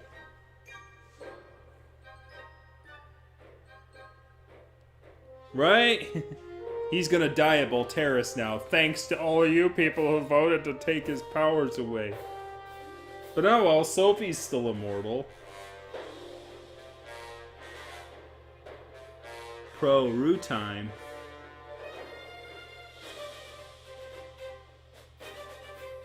What's Rue time?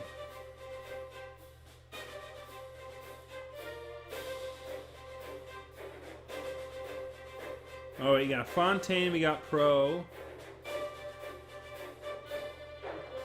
We got 2 pros.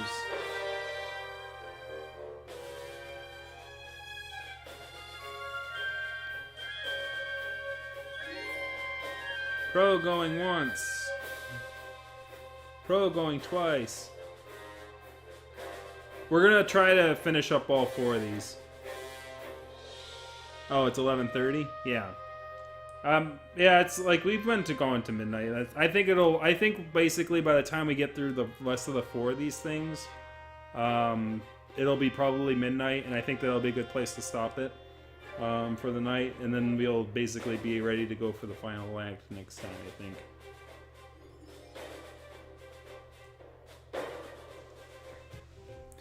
Pro leads me to Mazeo's town square without saying much.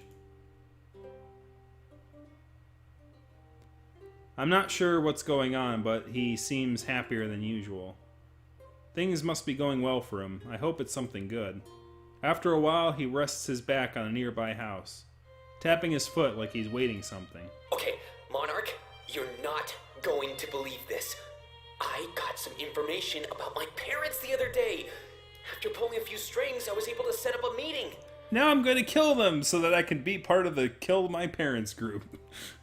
No, just kidding. This is actually a big, huge deal. I'm really happy for him. As far as I know, it's just my dad. I think my mom was under the weather or something. But at this point, I'll take whatever I can get. I'm so excited. I'll finally get to ask him what happened. Do you think I have any brothers or sisters? Wait, don't answer that. I'll keep my hopes low. He has a huge smile on his face, and I can understand why. This is something he's been looking forward to his entire life. The ability to meet his parents and find out why they abandoned him. I almost don't believe this is happening. For the last decade, I've had eyes and ears everywhere. People run around Mazeo gathering information for me to sell. I prefer to do all the work myself, but anything extra is a huge benefit. I'm good at selling, so they provide the info, and then we share the profit. When we got back from Alerinthia, one of them had a bunch of stuff to share. Yeah, you're very good at selling out, aren't you, Pro? Oh! Bazinga! Bazinga! Bazinga! And one of them was the one piece of information I've been waiting to hear. My parents were alive and living in Mazeo all those years, and they were so close. I bought the information from him myself. I paid more than I have for anything else in my life. Wow. You are a sellout. But you can't put a price on this kind of stuff, you know? Well, you did. My future and my heart is on the line. This is a big deal. I hope we don't have to wait too much longer. I'm nervous. That was too much of it. There was much evident by his constant rambling. Press my back against the wall with him and we wait together. We talk about random subjects. Anything to pass the time for now. But after a while, finding topics to discuss became a little harder. I have a good topic to talk about, Pro. What made you want to sell out the rebels? Yeah? Yeah? Huh? What made you think that was a good idea? A lot of people died because of your stupidity. Yeah, I ain't letting that go, man. That's not because our bond was weak. It's because we run out of topics. The time of our meeting approached and faded away, and nobody arrived. I guess he's running a bit late. It happens. I can't hold it against him. You got had. He smiles an incredibly nervous smile. He knows deep down inside that his words may not be true. A couple hours pass, but I don't abandon his side, not even once. Any moment now. After a while, we slump down and sit on the ground. His naive hope starts to dissipate with a harsh realization. But I can tell he doesn't want to admit it, so we continue to sit. As the sun sets, people start to retreat into their homes. I can tell that he's tired, and so am I. I close my eyes for a few moments. Couldn't hurt to doze off a bit. I just needed to make sure I didn't leave him. I awaken a bit later, unsure of the time. But it's dark. It must be dead of night. Pro snores softly and his head resting on my shoulder. I know that in his slumber he doesn't have to face the facts. His dad never came, but why? Was he too afraid to follow through? No, he killed his parents. Pro has a smile on his face. I can tell he's still hopeful even in sleep. But he can't sleep forever. He needs to wake up and face this. Giving a soft nudge, he wakes up. But then my heart is broken. He thinks I woke him up because his dad arrives. He looks around, ecstatic. But then he realizes it was just me and him. His ears fold back and he laughs, almost like he's not surprised. I knew that this would be a hard one for him to face, but he was abandoned again. I guess I should have expected this. He sighs and crosses his arms. You know, I thought I'd give them the option.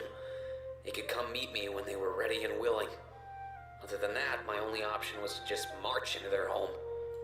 Of course, my courtesy just ends up stabbing me in the back. He said he'd be here, Monarch. He said he would. And I trusted him. You gonna kill him? Because you being in company. He growls and punches a wall in a fit of rage. It's not fair! You're gonna kill him, aren't you?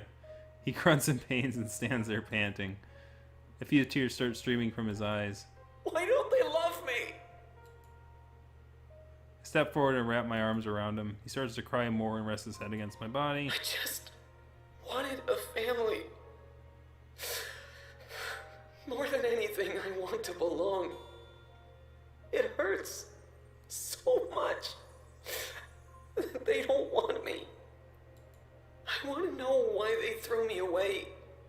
It's all I've ever wanted to know. That's why I do what I do. I don't know if I can live the rest of my life without knowing the truth.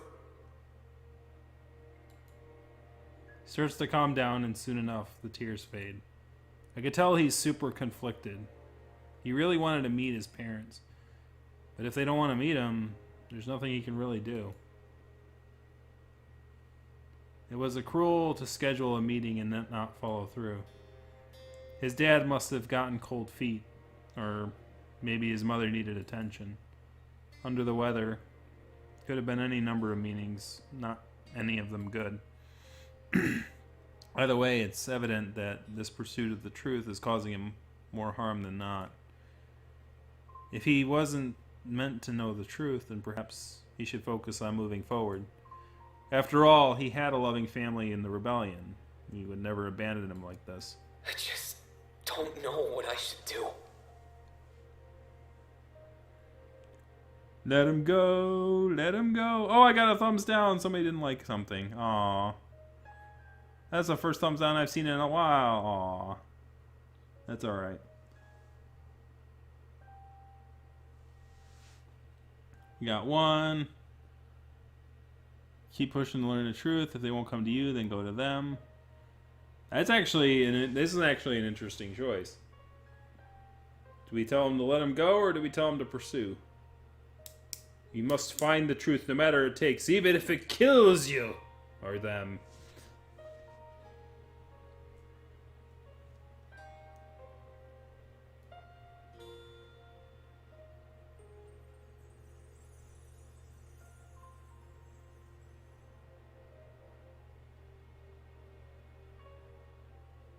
Alright, we got two.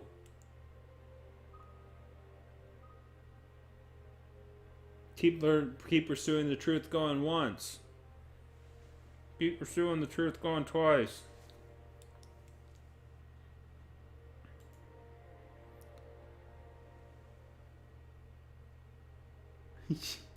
We're your family now, asshole. I tell him not to give up. If he were to gain more info, he could pursue his parents. He's on the right track now, so he shouldn't give up. He's so close. Even if it doesn't end well, at least he'd finally know the truth. I never even considered giving up. Although I came close a moment ago. This meeting was definitely a wake-up call. If they won't come to me, then I'll go to them. It might not end well, but at least I'd get some answers. Or maybe I can send one of my men to ask them a few questions. Thanks, Monarch. He smiles at me, and I'm glad I could help them, even if for a little bit. So, should we get going then? I guess you have a lot of things to do. Given that, I'm really glad that you came with me. I don't know how I would have handled this alone. Having you by my side, it makes me stronger. And if there's anything I need right now, it's strength. With that, we start to walk away from the town square. Pay me to see him go through this. Nobody should feel abandoned. Yeah, right. You all made him suffer more. Oh no, he's gonna keep pursuing it. But at the end of the day, he had people like me to stand by his side and help. So no matter what happens, he'd never be alone.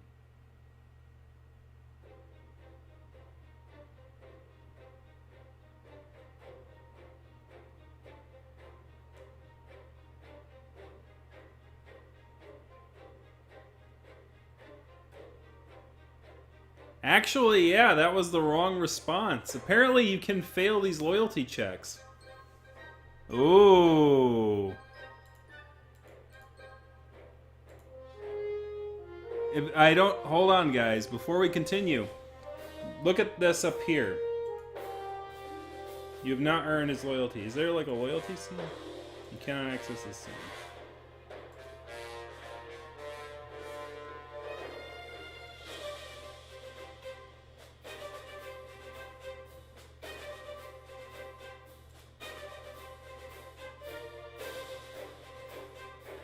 So just know that there is a right response and a wrong response. Alright? Just so you know. Because that was the wrong response for Pro. Because that's an X. This is a... That's a check mark, that's a check mark. So basically, if we didn't give Ulric immortality, we would not have earned his loyalty.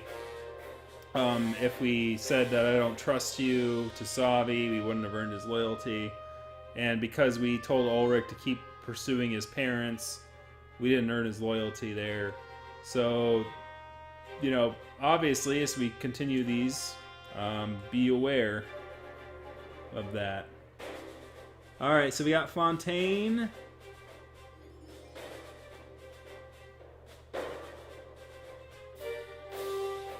Fontaine going once.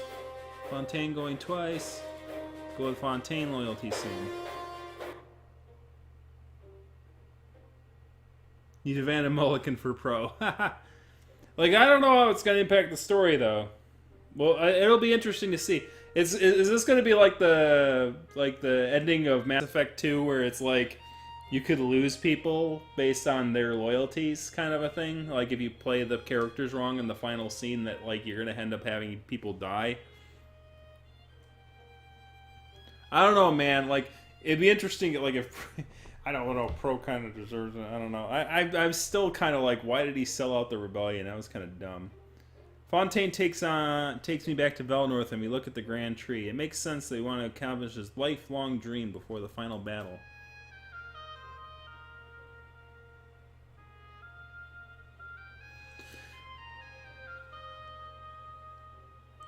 With those metallical claws he found in Mazeo, we can finally achieve what he wanted.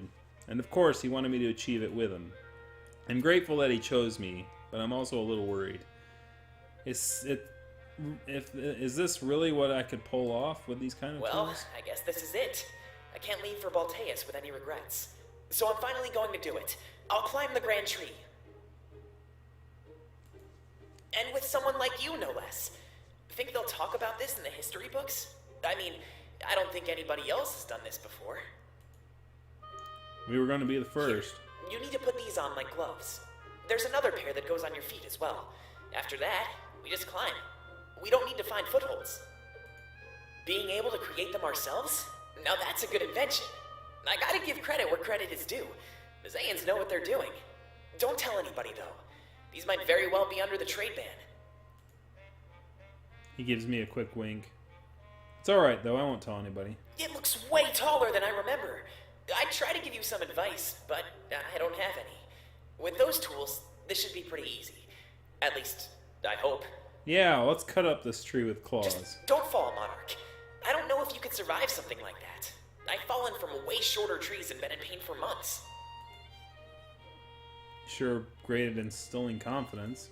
Well then, got everything ready? Let's find a good starting point and do this. And don't forget that there's a kiss on the line, so let's consider this a race. Are you ready? He enters a stance that implies he's beginning to begin. I nod to let him know that I'm ready and assume the same stance. To make our way to the base of the grand tree and look up. This is the first time I realize how tall it actually is. Would we really be able to make it to the top? A doubt wells up inside me, but I didn't voice it. I bet I'll be the first one there. With that said, he digs his claws in the tree and starts to climb. I watch him for a few moments before replicating his actions to a T. After a few minutes of doing this, we're extremely far from the surface. Scared of heights? Make sure not to look down. I, for one, love the view. This is part of why I do it. Hey, no fair! I was taking a breather. Didn't think you'd be the type to play dirty. He laughs as we scale the tree at almost the same rate. It'd help if you didn't talk so much there, bunny boy. I can't imagine doing this without these claw-type tools. In fact, they made it pretty easy with almost no risk of falling. It allows me to take a step back and admire Fontaine's skill. He was climbing trees his entire life without this kind of aid. I suddenly appreciate his every stumble and fall, his every bruise. As we get higher and higher, we start to envelop in the canopy of the leaves. We aren't quite high enough that they become red, but it's still an impressive sight. It blocks us from seeing the village below us, but it's beautiful to look at regardless. It really helps solidify where we are. We're scaling the grand tree. Nobody has done this before, and it's been his dream for decades now. However, due to his challenge, the competitive spirit starts appearing within me. At the rate we're going, I could very well beat him to the top. In fact, if it was a race, that'd be pretty much the point. But this was his dream, and he might deserve the moment. As we near the top, what should I do? Should we let him win, or should we beat him to the top?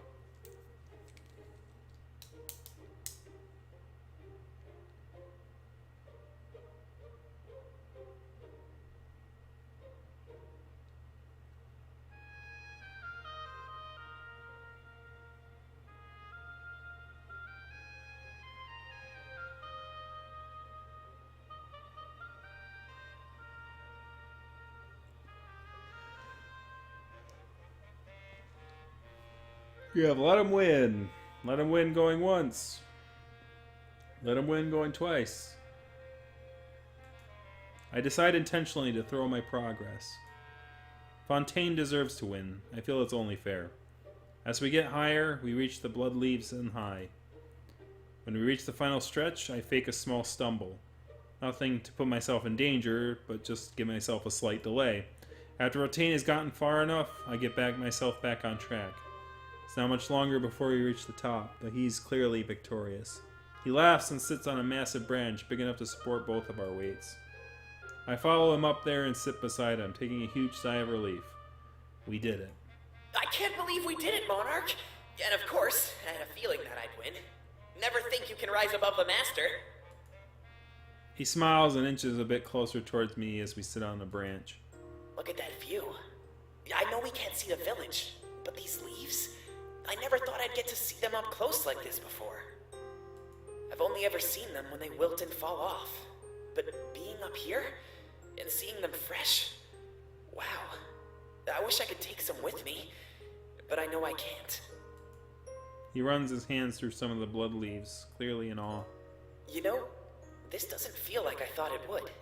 I thought it'd feel amazing, like I'd become a different person. But I feel just like I did before. I guess that's how things go, huh? Oh well, at least that's one more thing I can cross off my list. A bit anticlimactic, but I don't really know what I was expecting. Maybe it's like Eastcrown, just the allure of the unreachable. He inches a bit closer to me and rests his head on my shoulder. I can't see his face, but I can tell he's wearing a widest smile. You know, this is a bit different than that back alley in Mazeo. I'm glad that we have more privacy, now we could do this together. When we first left Valenorth, I had no idea we'd become this close to each other. Not that it's an unwelcome change. Trust me, I always thought about this. But back then, a scribe in training dating someone like you was frowned upon. Look how much has changed. The entire world is nothing like we thought it was. You know, I used to come to this tree and listen for the spirits. I thought that if I listened closely, they might talk to me, you know? But they didn't. And now I know what that silence truly meant. All of us were held back by the triumvirate. But now we're strong and unified in purpose. I know that together, there's nothing we can't do. And it's all the more special because I have you by my side. You're the man that I love, and there's nothing that can change that. I'm following you to the ends of the world, to the highest reaches of the skies. And and I'll have your hand the entire time. He slowly reaches down to my hand and intertwines his fingers with mine. Then he brings his hand up to my face and brings atop a soft kiss. I wish this moment could last forever, but that would be selfish of me. We have stuff to do. Thankfully, we'll always have this memory. It's perfect. He looks around the area one last time, admiring a view he may never see again. Well, should we get back down to the surface? I don't want to waste much time up here. We're busy and all that. It means a lot to me that we could share this moment. I'll never forget it. With that, he starts to climb back down. I follow after him and make our way to the surface. It feels weird to be down here after being so high up. So, what's next on the agenda? You know what? Never mind. You do you.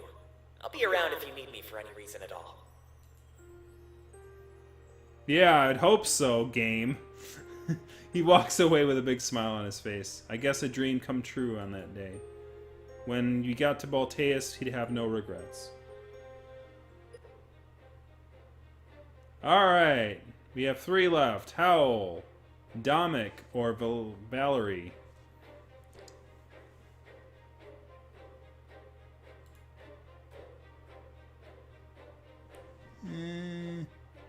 Yeah, we'll just save it there.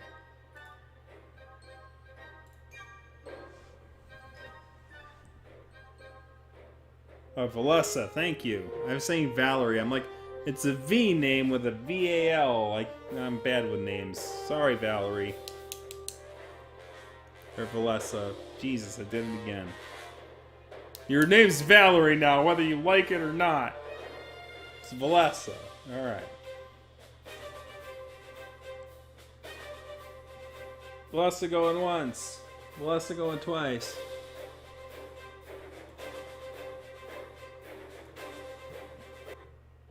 Valessa leads me through Museo to some sort of hidden cove area. So basically, she would have. We only have 3 left. Strangelove. These are actually pretty quick, so it's not going to be too much longer. So Valessa was trying to look out for her pirate parents, right? There's a large ship, and it looks like some sort of dock. There's no signs of life. Stashes of treasure lay about, and it's apparent that this place has been abandoned. After we returned, I got talking to the pirates. You know, to pick up any information on our parents. It turns out, this is their base of operations. Their HQ. Arr! Kind of funny, isn't it? We both ended up having HQs in Museo. But, to be honest, that's where I'd like the similarities to end. The more I learn about them, the more I hate them. They kept running off to Museo and left us in Sales's hands. Now that I think about it, he raised us more than they ever did. I guess they were more interested in this life of piracy. You and my dad, Strangelove. She looks around the cove, taking in the environment. I wanted to come here with you to face the truth. Our parents were bad people. There's no denying it. They wanted this to be their legacy, rather than us. As I said before, they probably wanted to not get us involved in their legacy, or what they had to do to survive, or whatever. She starts to walk around the area, and I follow behind her. Look at all this junk they valued more than us. Weapons, money, more money, and lame scrolls. Maps to some far-off treasure and riches, I'm sure. Picking up a handful of coins, she throws them at the nearby water. Sorry for going off like that. It just makes me really angry. We idolized them for so long, thinking the world lost good people. But to realize that maybe the world is better off without them? It's hard. Anyway, thanks for coming along with me. I just thought it would be good to do this together. I don't know how Fortin would handle it, if I'm honest. She turns to face me with a hint of a smile on her face. You know, realized I'm different from all of these rebels. They've been living oppressed. Yeah, you're a lady in and the they're all shadow of dudes. the triumvirate. But it was never the triumvirate that held me back. It was always myself. I wanted to be a person who can make my parents proud. I wanted to do what society demanded of me. I wanted to be perfect. But this was a real wake-up call. Nobody is perfect. We're all flawed at heart. To realize that and embrace it, I think that's all I needed to do. I feel like now I can be who I want, and not who other people want me to be. It feels like such a small thing, but a different perspective can change a lot, you know? I nod. Well then, wanna take a look around? If we can find anything to help us in Valteus, then it's not a total loss. I'm sure there's something around here that we can take along with us. She starts rummaging through the crates and sacks. I do the same as her, but I find nothing of note, except money. Ah, except notes. Ah! If I could help after the war, anything we needed something more. Hey, look what I found! She pulls out a pair of daggers and starts inspecting them. I think I remember these. Back when I was a kid, I swear I saw them. That means they must have belonged to my parents. This looks like the pirate ship from the Goonies. Or my mother, to be exact. Just an intuition, so I can't say for sure. But I'd be willing to bet that my hunch is correct. Did you find anything good, Monarch? Hey, you guys! I shook my head. There wasn't anything of note. Aside from the money. And aside from the daggers, none of it is helpful. What do you say? Should I keep them? Might come in handy when we attack Valteus. Well, that was a good question, actually. She came here to move on from her parents. Taking their stuff could be a constant reminder. On the other hand, however, maybe she could make them her own. It was hard to tell whether or not it would help or hinder her in the future. But with our final battle almost among us, I'm afraid I couldn't afford a mistake. What should I tell her? Keep them, Valessa, make them your own. Leave them behind, you deserve to move on. That's a tough one. That one I don't know, like, which one would end up in,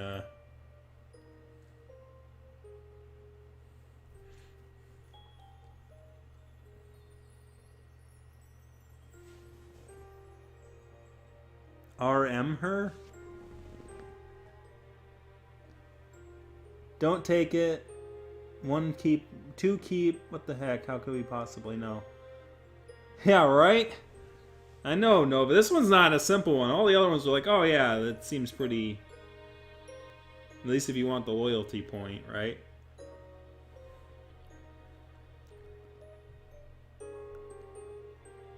So we have, like, it looks like we have... I have no idea, right? So it looks like you guys have split the vote, so I'm going to have to make the decision.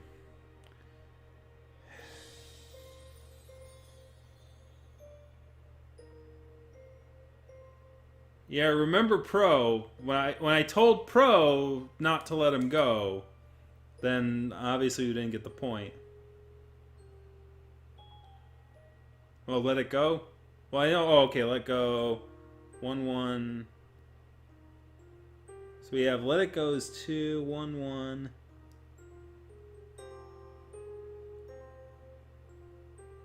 2, 2, 2. Okay, so we got twos. Leave him behind. Leave him behind going once. Leave him behind going twice. You know what? You're right. This is pretty much grave robbing. She places the daggers back where she found them. Turning back to me with a smile, it seems like her visit was over. Well, I guess now I need to focus on the important stuff. What kind of person do I want to be after this war is over? I'm no longer held back by anything, so I guess my dreams are the limit. She takes a deep breath of relief, and massive weight was now gone. I totally understand this was a big deal for her, and it was for me as well. Should we head back then? I guess you have other things to tend to. Truth be told, I needed this. Thank you. With that, we were on our way out of the cove. She faced her past in that moment and came out even stronger. I have no doubt that she continued to grow into an amazing woman. Before we left for good, I turned my back to look around once more. This is where our parents conducted most of their business. And that means this is the closest I've been to them in decades. Goodbye. Nope! You picked wrong. Ah! So, basically the opposite of Pro. We should have told her to keep the daggers. Whoopsies! Bless is gonna die now. So is Pro.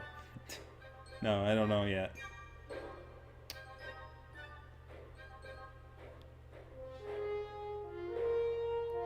You can know, I was like, I give up.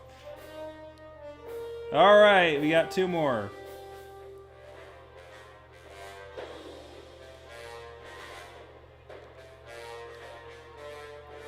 We have Howl and we have Dominic.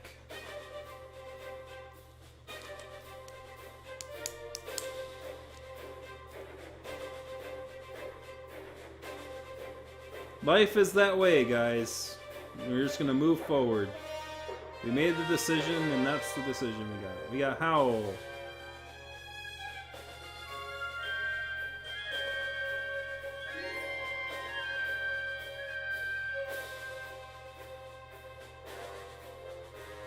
I doubt it'll take more than 10 minutes. Like, these things take about 5 minutes apiece. Yeah, I know. I just want to finish it off with what we got here. Because I know Act 5 is going to take a while. It'll probably take a full session with how this game has been pacing. So I'm pretty sure that it would be a good... Like, if I finish this session here, if I finish this thing up, it'll be a good stopping point, and then next time we can, like, start in the Act 5 or whatever it is.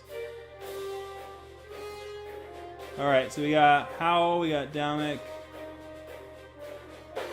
Bet Domic's the hardest one. It's like, do you touch his hand, or do you, like, no? Alright. So we're gonna go with Howl going once, Howl going twice. Let's do Howl.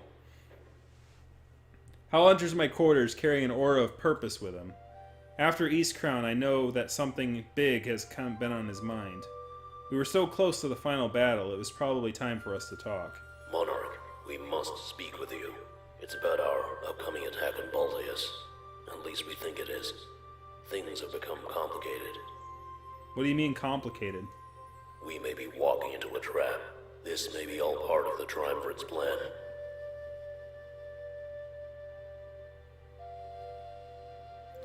We may need to talk. Bleh. Maybe our plan. What's the plan? Take their blade, feed it power, and then bring it back. This may be what they've wanted all along. We've seen it. Everything we've done has only made their weapon stronger. Please tell me what you're thinking, Hal. They let us steal their blade. They wanted it to happen. They knew we'd bring it here, feed it death, and tap into the idol. But not only that, we're bringing it right back to them, stronger than ever. You may think we are wrong, that this is just a foolish theory, but we must only look into the visions to realize the truth. That, combined with some of your actions, like clockwork. What do you mean by clockwork? It's almost like sometimes you have no other choice. You say or do things that push us down a certain path, but more often than not, that path leads us to death. How convenient then that the blade feeds off of death. In your hands, it has gotten more powerful than ever before. But what force, what invisible hand guides us down this path? It's quite simple, but we were always looking at it the wrong way. Venturing into East Crown and seeing that ship made us realize that when we approach things from a different angle, it all made sense. Perhaps you can start making sense to me then? We've been struggling with visions of these different pasts. They seem to come out of nowhere and complicate things. Until recently, We only had to process visions of the future. He crosses his arms. At least, that's what we thought.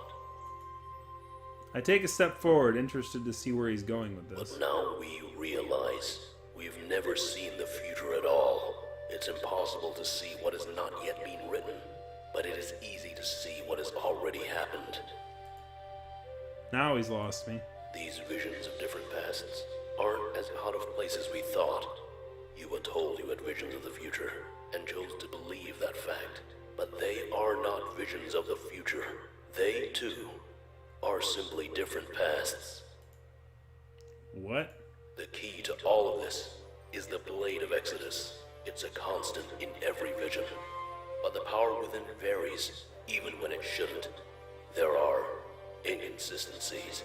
Even if we have a vision of the same situation, the power inside the blade is different. The Triumvirate has some sort of dominion over time. That much is clear. They possess the ability to grant their subjects eternal life, like Ulric and Sophie. We need to operate under the assumption that this ability can be used in other ways. His eyes, the blades on my back. Mainly, in a way that could be used to strengthen the Blade of Exodus. They could create a cycle full of death and despair that we are unable to break. When the cycle reaches an end, they could revert time and gather that power all over again. The visions of the future you thought you were having, they aren't what you thought. We believe they are visions of cycles in the past. Perhaps cycles where we have perished. Did your visions of the future involve your death in any way? Think about this, Monarch. Now that he mentions it, they did. I was stabbed by Sophie in the vision that started all this. And after touching the blade, my series of visions ended with me getting stabbed. That's odd. I tell him these stories and he smirks, and it seems it's only confirming his outlandish theories. Those were visions of past cycles, Monarch. Cycles where we failed. When we look at it like this, these different pasts make perfect sense. We've been looking at them all wrong, that is, until just recently.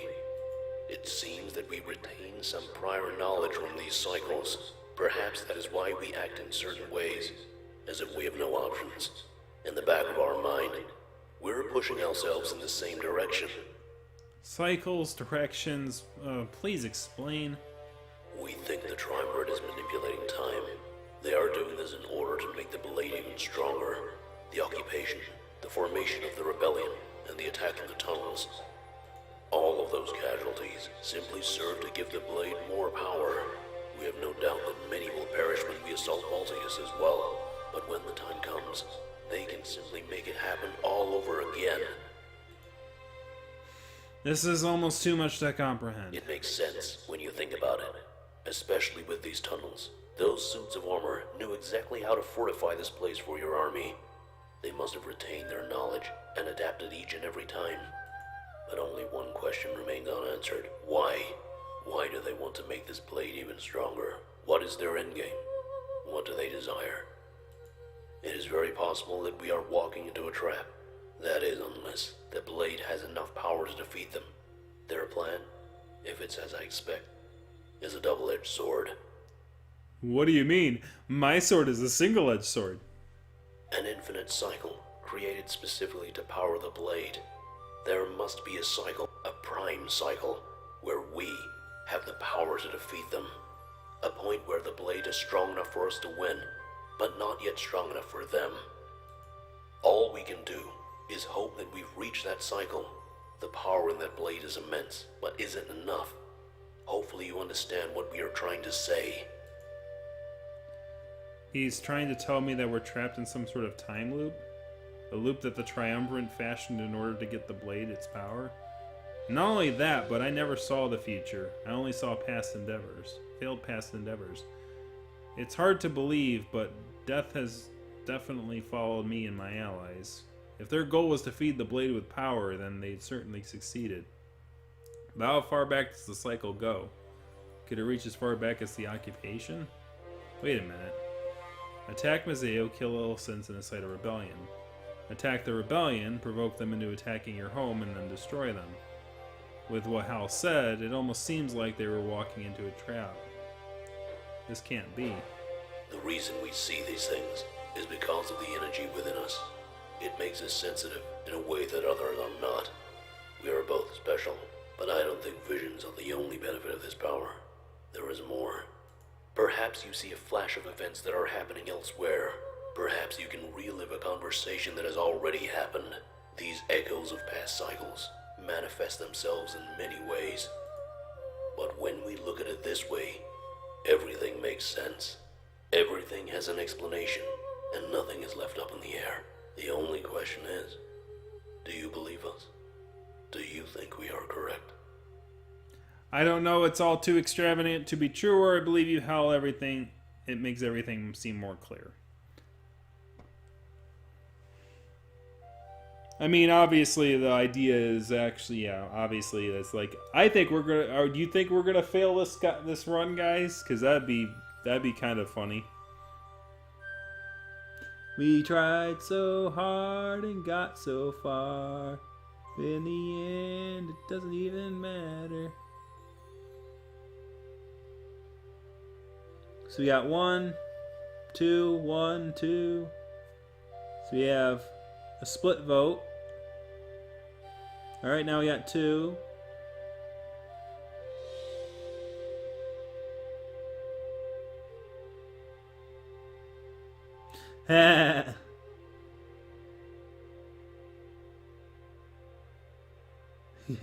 Ganova's like, who needs Howl anyway?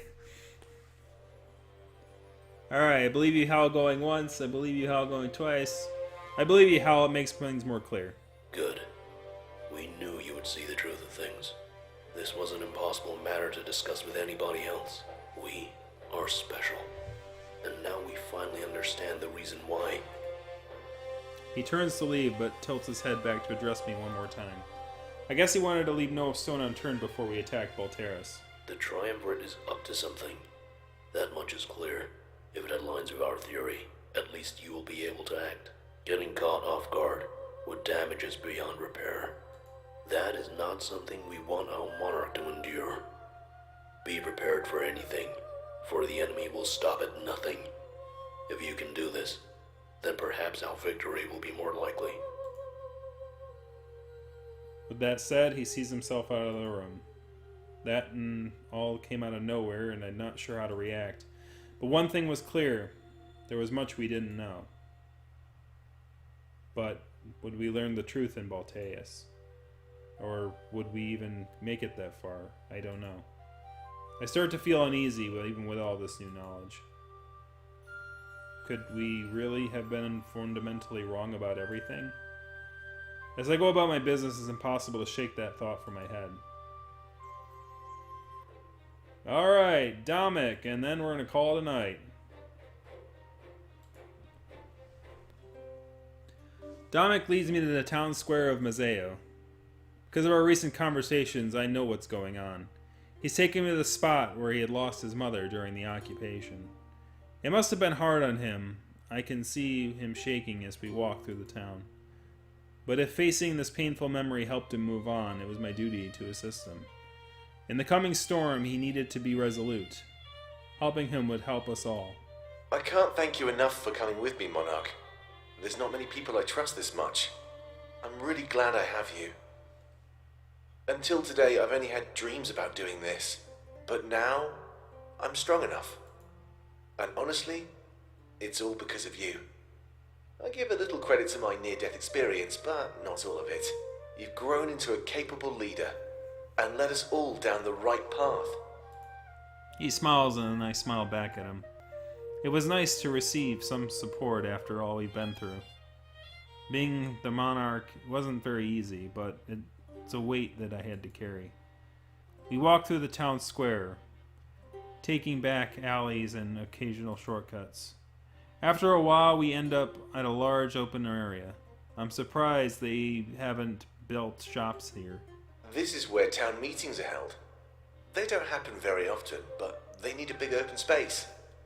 There's a lot of people in Mazeo, so everyone deserves a chance to attend. Soon after that, however, his tone became more serious. A lot of bodies in one place. That's just what they needed during the occupation. This is where it happened, Monarch. The stuff with my mother.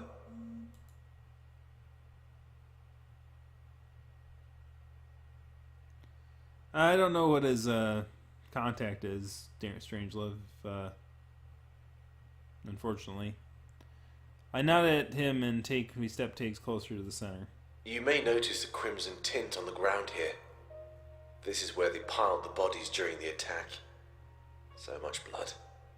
So much carnage. But just like the memories in my head, as hard as I try, I can't just scrub those off either. Every other night I wake up in a cold sweat, crying. I feel the lingering touch of her hand against mine.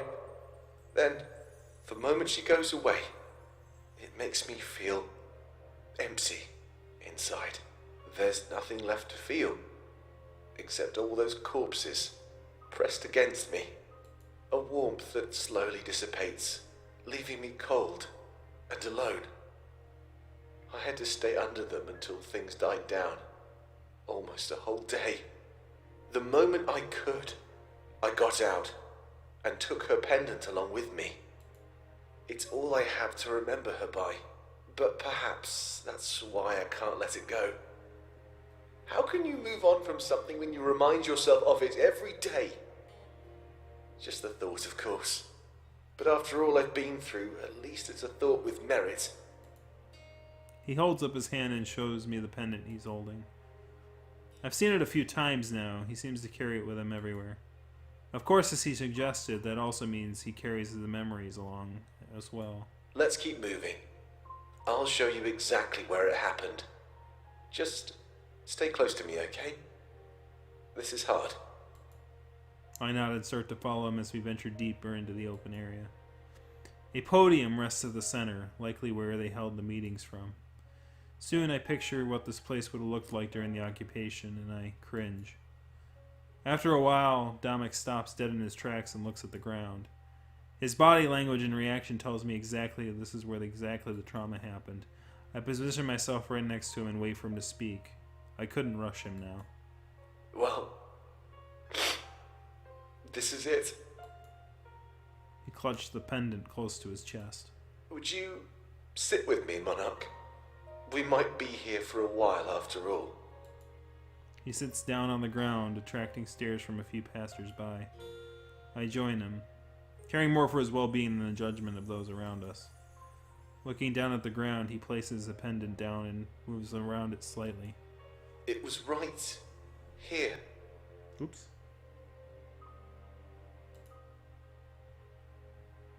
You never really forget, you know.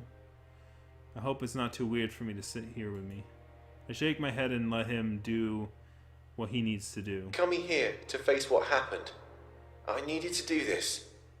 But now I'm not sure what to do next. I mean, with the pendant. Do I leave it behind? Just like my memories, or do I hold on? That was a good question, and I can tell it's bothering him. I'm sure someone will just come around and steal it anyway. But maybe that's for the best. It can be somebody else's burden. I think I've grown tired of carrying it around for my entire life. However, I also don't want to regret doing this. I could be acting rashly in the face of our final battle. It wouldn't be the first time somebody has done that, you know. I nodded and let him speak. Look at me. The world is at stake, and I'm worried about this. You know what? With everything you've done for us, I trust you. What do you think I should do, Monarch? Take it, or leave it? Besides, I'm a bit biased here in almost every regard. Your head is more clear than mine, so it's worth a shot. What do you think I should do here? What's the right choice? Keep it, honor memory and her life, leave it, move on from these painful memories. Once again, not very easy. And by the way, now that we've had like two of these like take the past or embrace it things, and like We've been wrong every time one of these kind of questions come up. So, oh boy. So we have not folly for this. So we have 2, we have keep, we have 2, we have leave. So we have 3 leaves so far and 1 2.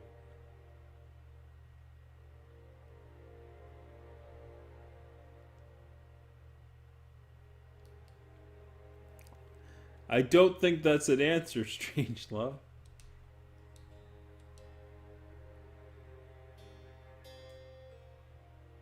Keep it. Alright. So we have keep it, leave it, keep it. I think we have 3 leave it's and... We have 3 leave it's and 2 keeps. Leave it going once. Leave it going twice. Leave it. You're right. I think this is something I need to do. It'll be hard, but I need to move on. I can't hold myself back. We're fighting to liberate our world and push forward, right? It's a bit hypocritical for me to do the opposite to myself. I hope whoever picks it up goes on to take good care of it. It means a lot to me. And I hope it can do that for others too. He places his hand on the pendant, touching it one last time. It's time for me to let go, Mother. This was always yours. I was just holding on to it for a while. I'll miss you always, but your sacrifice for me will never be forgotten. He smiles and lets go of the pendant. It shimmers in the sun. We both stand up and turn back in the direction we came from. Well then, should we get going? I nod and we start to walk back the way we came. But Dominic looks much happier and content than he did earlier. Perhaps the events of today would give him a clearer mind in the future.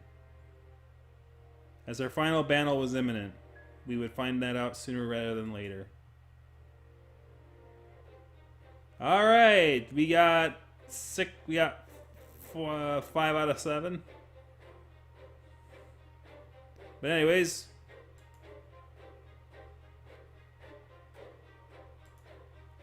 I'm going to save it there.